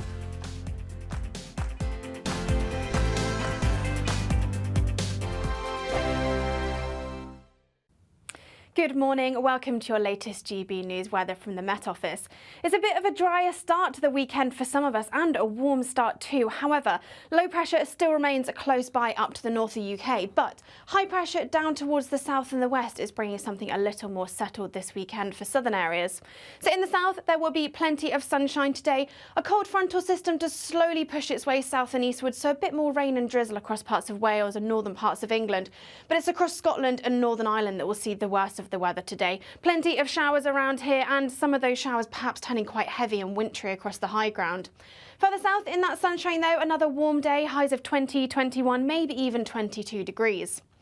Through Saturday evening, that cold front continues to clear its way eastward, so generally turning much drier for most of us overnight into the start of Sunday. Some showers still continuing across parts of Scotland, these perhaps heavy in places, but under those clear skies, those temperatures will be dropping off a little. Down into the single figures, maybe 7 or 8 further south, but even as low as 3 or 4, and perhaps even some frost across parts of Scotland. So a bit of a chilly start here, and a dry and bright start for a time before those showers continue to push in from the west as we go through Sunday daytime. Further south, a dry start as well, plenty of sunshine through the morning. There'll be some cloud bubbling up here, and that heavy rain continues across parts of Scotland. A little bit of a cooler day though, with highs in the south of only 13 or 14 degrees. Join me, Camilla Tominey, every Sunday at 9:30 when I'll be interviewing the key players in British politics and taking them to task. This report basically says that he's not fit to stand trial. With an upcoming election looming over Westminster, now is the time for clear, honest answers. I agree. And that's precisely what I'll get. Is he indecisive? Incompetent? That's the Camilla Tominey Show at 9:30 every Sunday on GB News, the People's Channel, Britain's election channel. Every Sunday from 11. Join Michael Portillo. There'll be topical discussion, looking at the week before and the week to come. So kick back and relax at 11 a.m. on Sundays on GB News with me, Michael Portillo. GB News, the People's Channel, Britain's news channel. I'm Andrew Doyle. Join me at 7 o'clock every Sunday night for Free Speech Nation, the show where I tackle the week's biggest stories in politics and current affairs with the help of my two comedian panellists and a variety of special guests. Free Speech Nation, Sunday nights from 7 on GB News, the People's Channel, Britain's news channel. Good afternoon, Britain. Good afternoon, Britain. Weekdays from midday, we bring you the most compelling stories from across the United Kingdom. And why it matters to you. From your doorstep to our inbox. That's right, we want to hear from you. Good afternoon, Britain. Only on GB News, the People's Channel, Britain's news channel.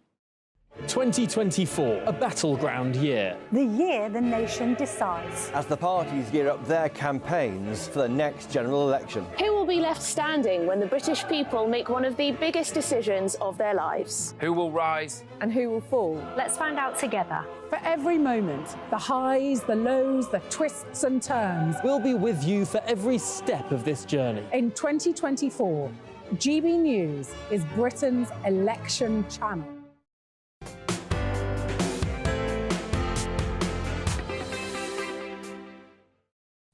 It is indeed. Welcome back to That There GB News Saturday with me, Dawn Newsome, on your telly, online and on digital radio.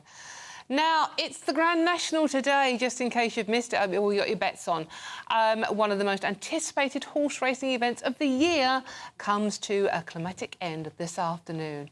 Now, last year's race was delayed by a protest from Animal Rising Group, with the famous steeplechase starting nearly 15 minutes late. Remember that? After people invaded the track. But this year's different. They say they'll not target the event at Aintree, with the spokesman saying it's disrupting races going to be the most effective way to end horse racing. We think not, because we think the public has already made that decision for themselves. Have they, though? Joining me now is a GB News North West of England reporter, Sophie Reaper, who is live at Aintree. And from speaking to Sophie earlier, it doesn't look like people are losing interest there at all. Sophie, good afternoon. How's it going? Well, we're currently outside Aintree and people are absolutely packed in there. We've had to come out to get a little bit of room because there's so many people. So I think you're absolutely right that people really don't seem to be losing interest. So we can talk a little bit about that now with my guest joining me this afternoon, Sally Ann Grassick. Thank you so much for joining us. You, of course, are a former amateur jockey. You're now a racing broadcaster. You've obviously grown up around horses. It's in your blood. Talk to me about that relationship between the horse and its rider. Yeah, I think, whenever we talk about, a fatality or something in racing and we say, oh, racing people don't care, I think you just have to see how people feel. Like, we're so close to them.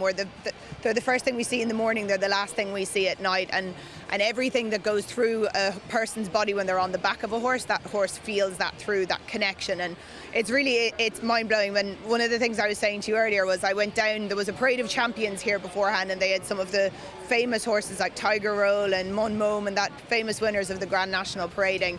And I caught Rachel Blackmore sneaking in with an apple to give one to her winner, Manila Times, from a few years ago.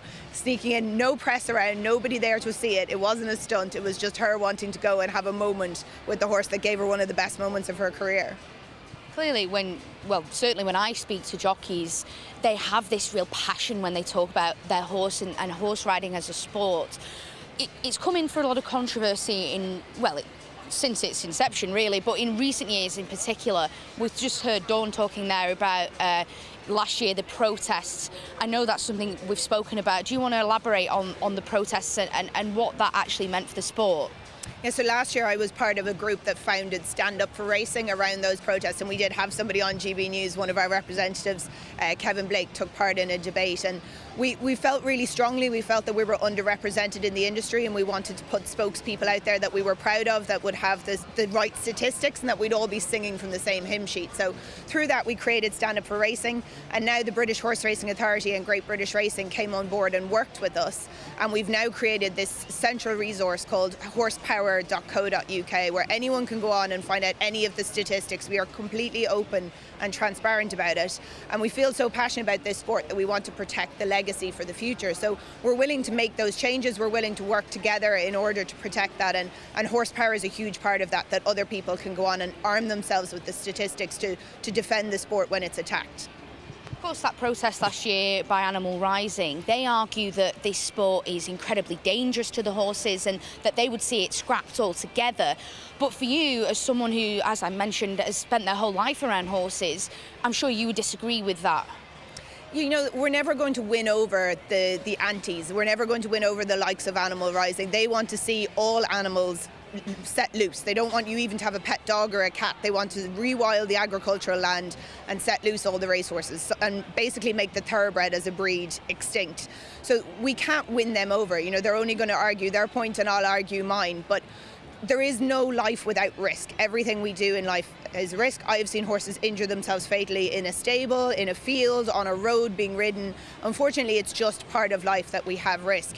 But we, as in racing, work with charities like the RSPCA, like the Horse Welfare, the World Horse Welfare, and we work with them to listen and follow their recommendations of how we can make the Grand National and other races safer, which you can see in the changes that have been made this year that racing has welcomed. We haven't fought against anything, we've worked together to create those. So they are the type of groups that we will work with to try and make racing safer, but unfortunately the anti-groups like Animal Rising, we will never convince them. They don't want to work with anybody, they just want to stop it. You mentioned the legacy of the Grand National and of Aintree and of horse racing. How special is it to be here at Aintree today?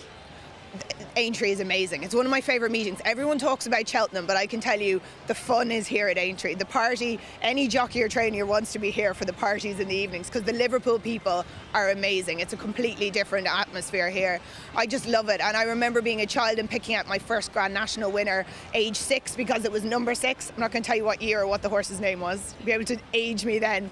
But like I still talk about those first moments. I can remember, you know, the great wins of the past and the winners that mean a lot, you know. And in the future there will be, the next generation will talk about Rachel Blackmore winning on Manila Times as being their pivotal moment, their great memory from the Grand National. So it's a race we all remember. You know, everybody likes to have a little flutter or a little pool and pick out a winner, and hopefully that will continue on for a long time to come.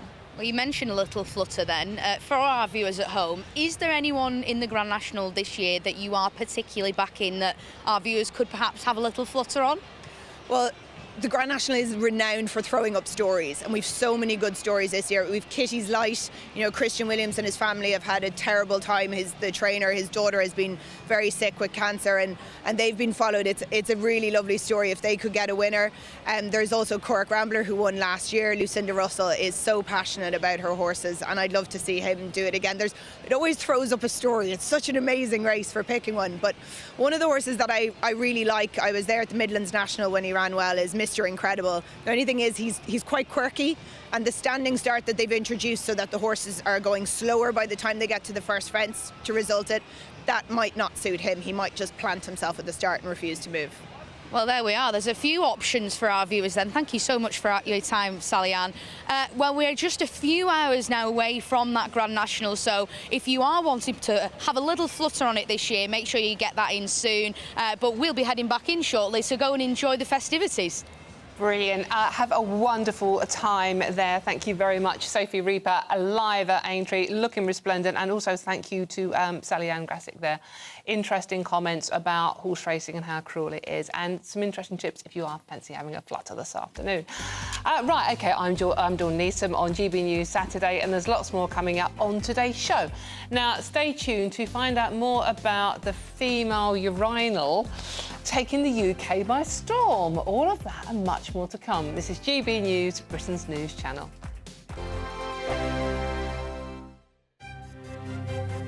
GB News Breakfast. Every day from 6 a.m. It's the first time we've had an admission from someone who at least used to be very senior in the party, saying that this election is not about winning, really, for the Conservatives now. It's about mitigating the losses. There is broad recognition that this election has already been lost and that it's about damage limitation.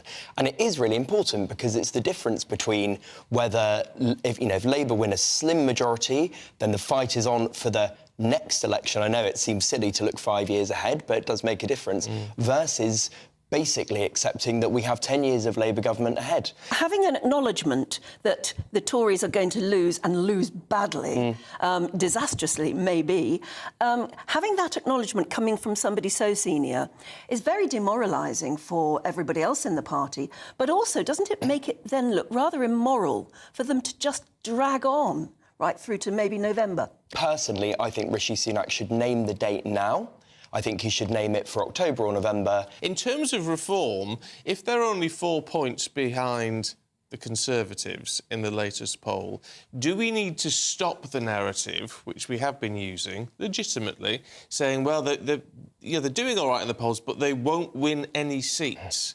Do we need to change that perspective now? I think it's really difficult to say. It depends on Reform's electoral strategy. There's a lot of evidence that in certain parts of the country with certain demographics, they do have a really good chance. So I think if they target seats in the Red Wall and other places where there's big disillusionment with the Conservatives and what they'd promised, I can't imagine that Reform are at the stage where they could take masses of seats. It's more about that portion of the vote that they'll be taking away that I think is going to result in that massive Labour landslide. I'm Patrick Christie's. Every weeknight from 9, I bring you 2 hours of unmissable, explosive debate and headline-grabbing interviews. What impact has that had? We got death threats and the bomb threat and so on. Our job is to do what's in the best interest of our country. You made my argument for me. My guest and I tackle the issues that really matter with a sharp take on every story. I'm hearing it up and down the country. That was a beginning, not an end. Patrick Christie's tonight from 9 p.m. only on GB News, Britain's news channel. Are the newspapers getting you down? My wife didn't divorce me that month. Struggling to separate the wheat from the chaff? I know that it's a bit of a circus at the best of times. Well, don't worry. Headliners has got you covered. We'll take the burden of reading the day's news, and if we get depressed, who cares? It's an occupational hazard, frankly. That's Headliners on GB News from 11 p.m. till midnight, and the following morning, 5 till 6 a.m. on GB News, the comedy channel. Nah, just kidding. Britain's news channel.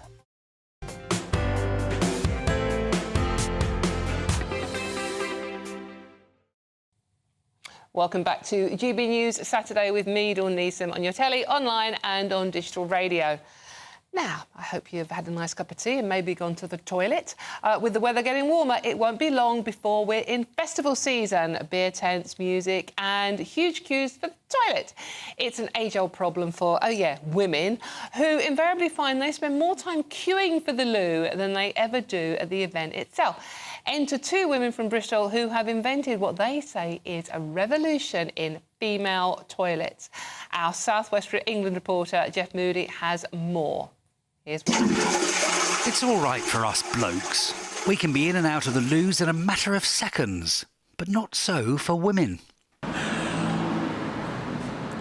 It's very frustrating having to queue, seeing men come in and going, and we have to wait to go in here. Also, there's the thing about men can just do it and not have to sit on anything or hover in an uncomfortable position. Introducing Hazel and Amber. After spending too much of their lives in loo queues, they've invented a toilet that lets women spend a penny as quickly as you can say ladies urinal. And so we were really propelled forwards by women saying this must happen. So we made prototypes, we gained investment, we manufactured the product in the UK, and then we actually launched in 2022 at Glastonbury. So that was we went to the most influential event, so it would trickle down to all the other events. Trickling down is the key to the success of the girls' invention, but I'm not sure I'm the best one to explain all this. Let's ask a festival goer who is their #1 fan. But recently I went to Glastonbury Festival a couple of years ago, and they had these new peak walls, I think they're called. And they're more of a cabin, they're very comfortable to be able to squat down, and they're just a much better setup. No paper cardboard bits that can go horribly wrong, and much less margin for error. It's really nice, it's in a big open space, so everyone's kind of chatting away about how brilliant this is, that we've got a new innovation to help us go to the toilet without getting dirty and queuing and everything. So yeah, it's a really, really nice experience. I wish they had them more often. I've only ever seen them at Glastonbury Festival. I really need to pee. Long queue. It's called Pequal, equal rights for people that pee. And the girls think, with a change of mindset, this could make them flush. It's almost driven by ease of use, because instead of going for a 30-minute toilet queue, you can use a Pequal and you're in and out. It's almost driven by convenience, is the word I was going for. It's the word I'd go for too. This script writes itself. We did actually just win the Best Toilet of the Year award, and it felt good. Right. Dream come true for both of us. Yeah, it is very funny. My parents do say, I never thought you'd be going into this full-time, Amber, but okay. But, you know, it isn't just a toilet. It is this whole movement. Movements, though, are an entirely different matter. The Pequal is only set up for tinkles. The girls are now looking for investment abroad and hope their invention will keep them engaged for years to come.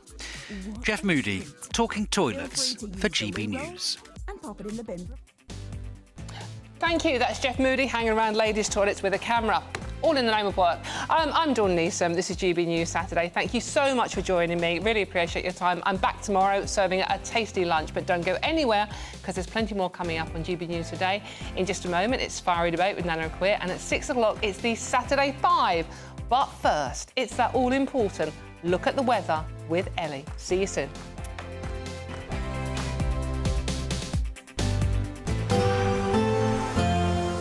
A brighter outlook with Box Solar, sponsors of weather on GB News. Good afternoon, welcome to your latest GB News weather from the Met Office. So it's been a bit of a drier day for some of us compared to recent weeks, but there is still plenty of showers around, with low pressure situated quite close to the north of the UK. Higher pressure does sit out towards the south and the east, but it's this cold front that's going to bring some cloud and rain to parts of England and Wales through the rest of this evening.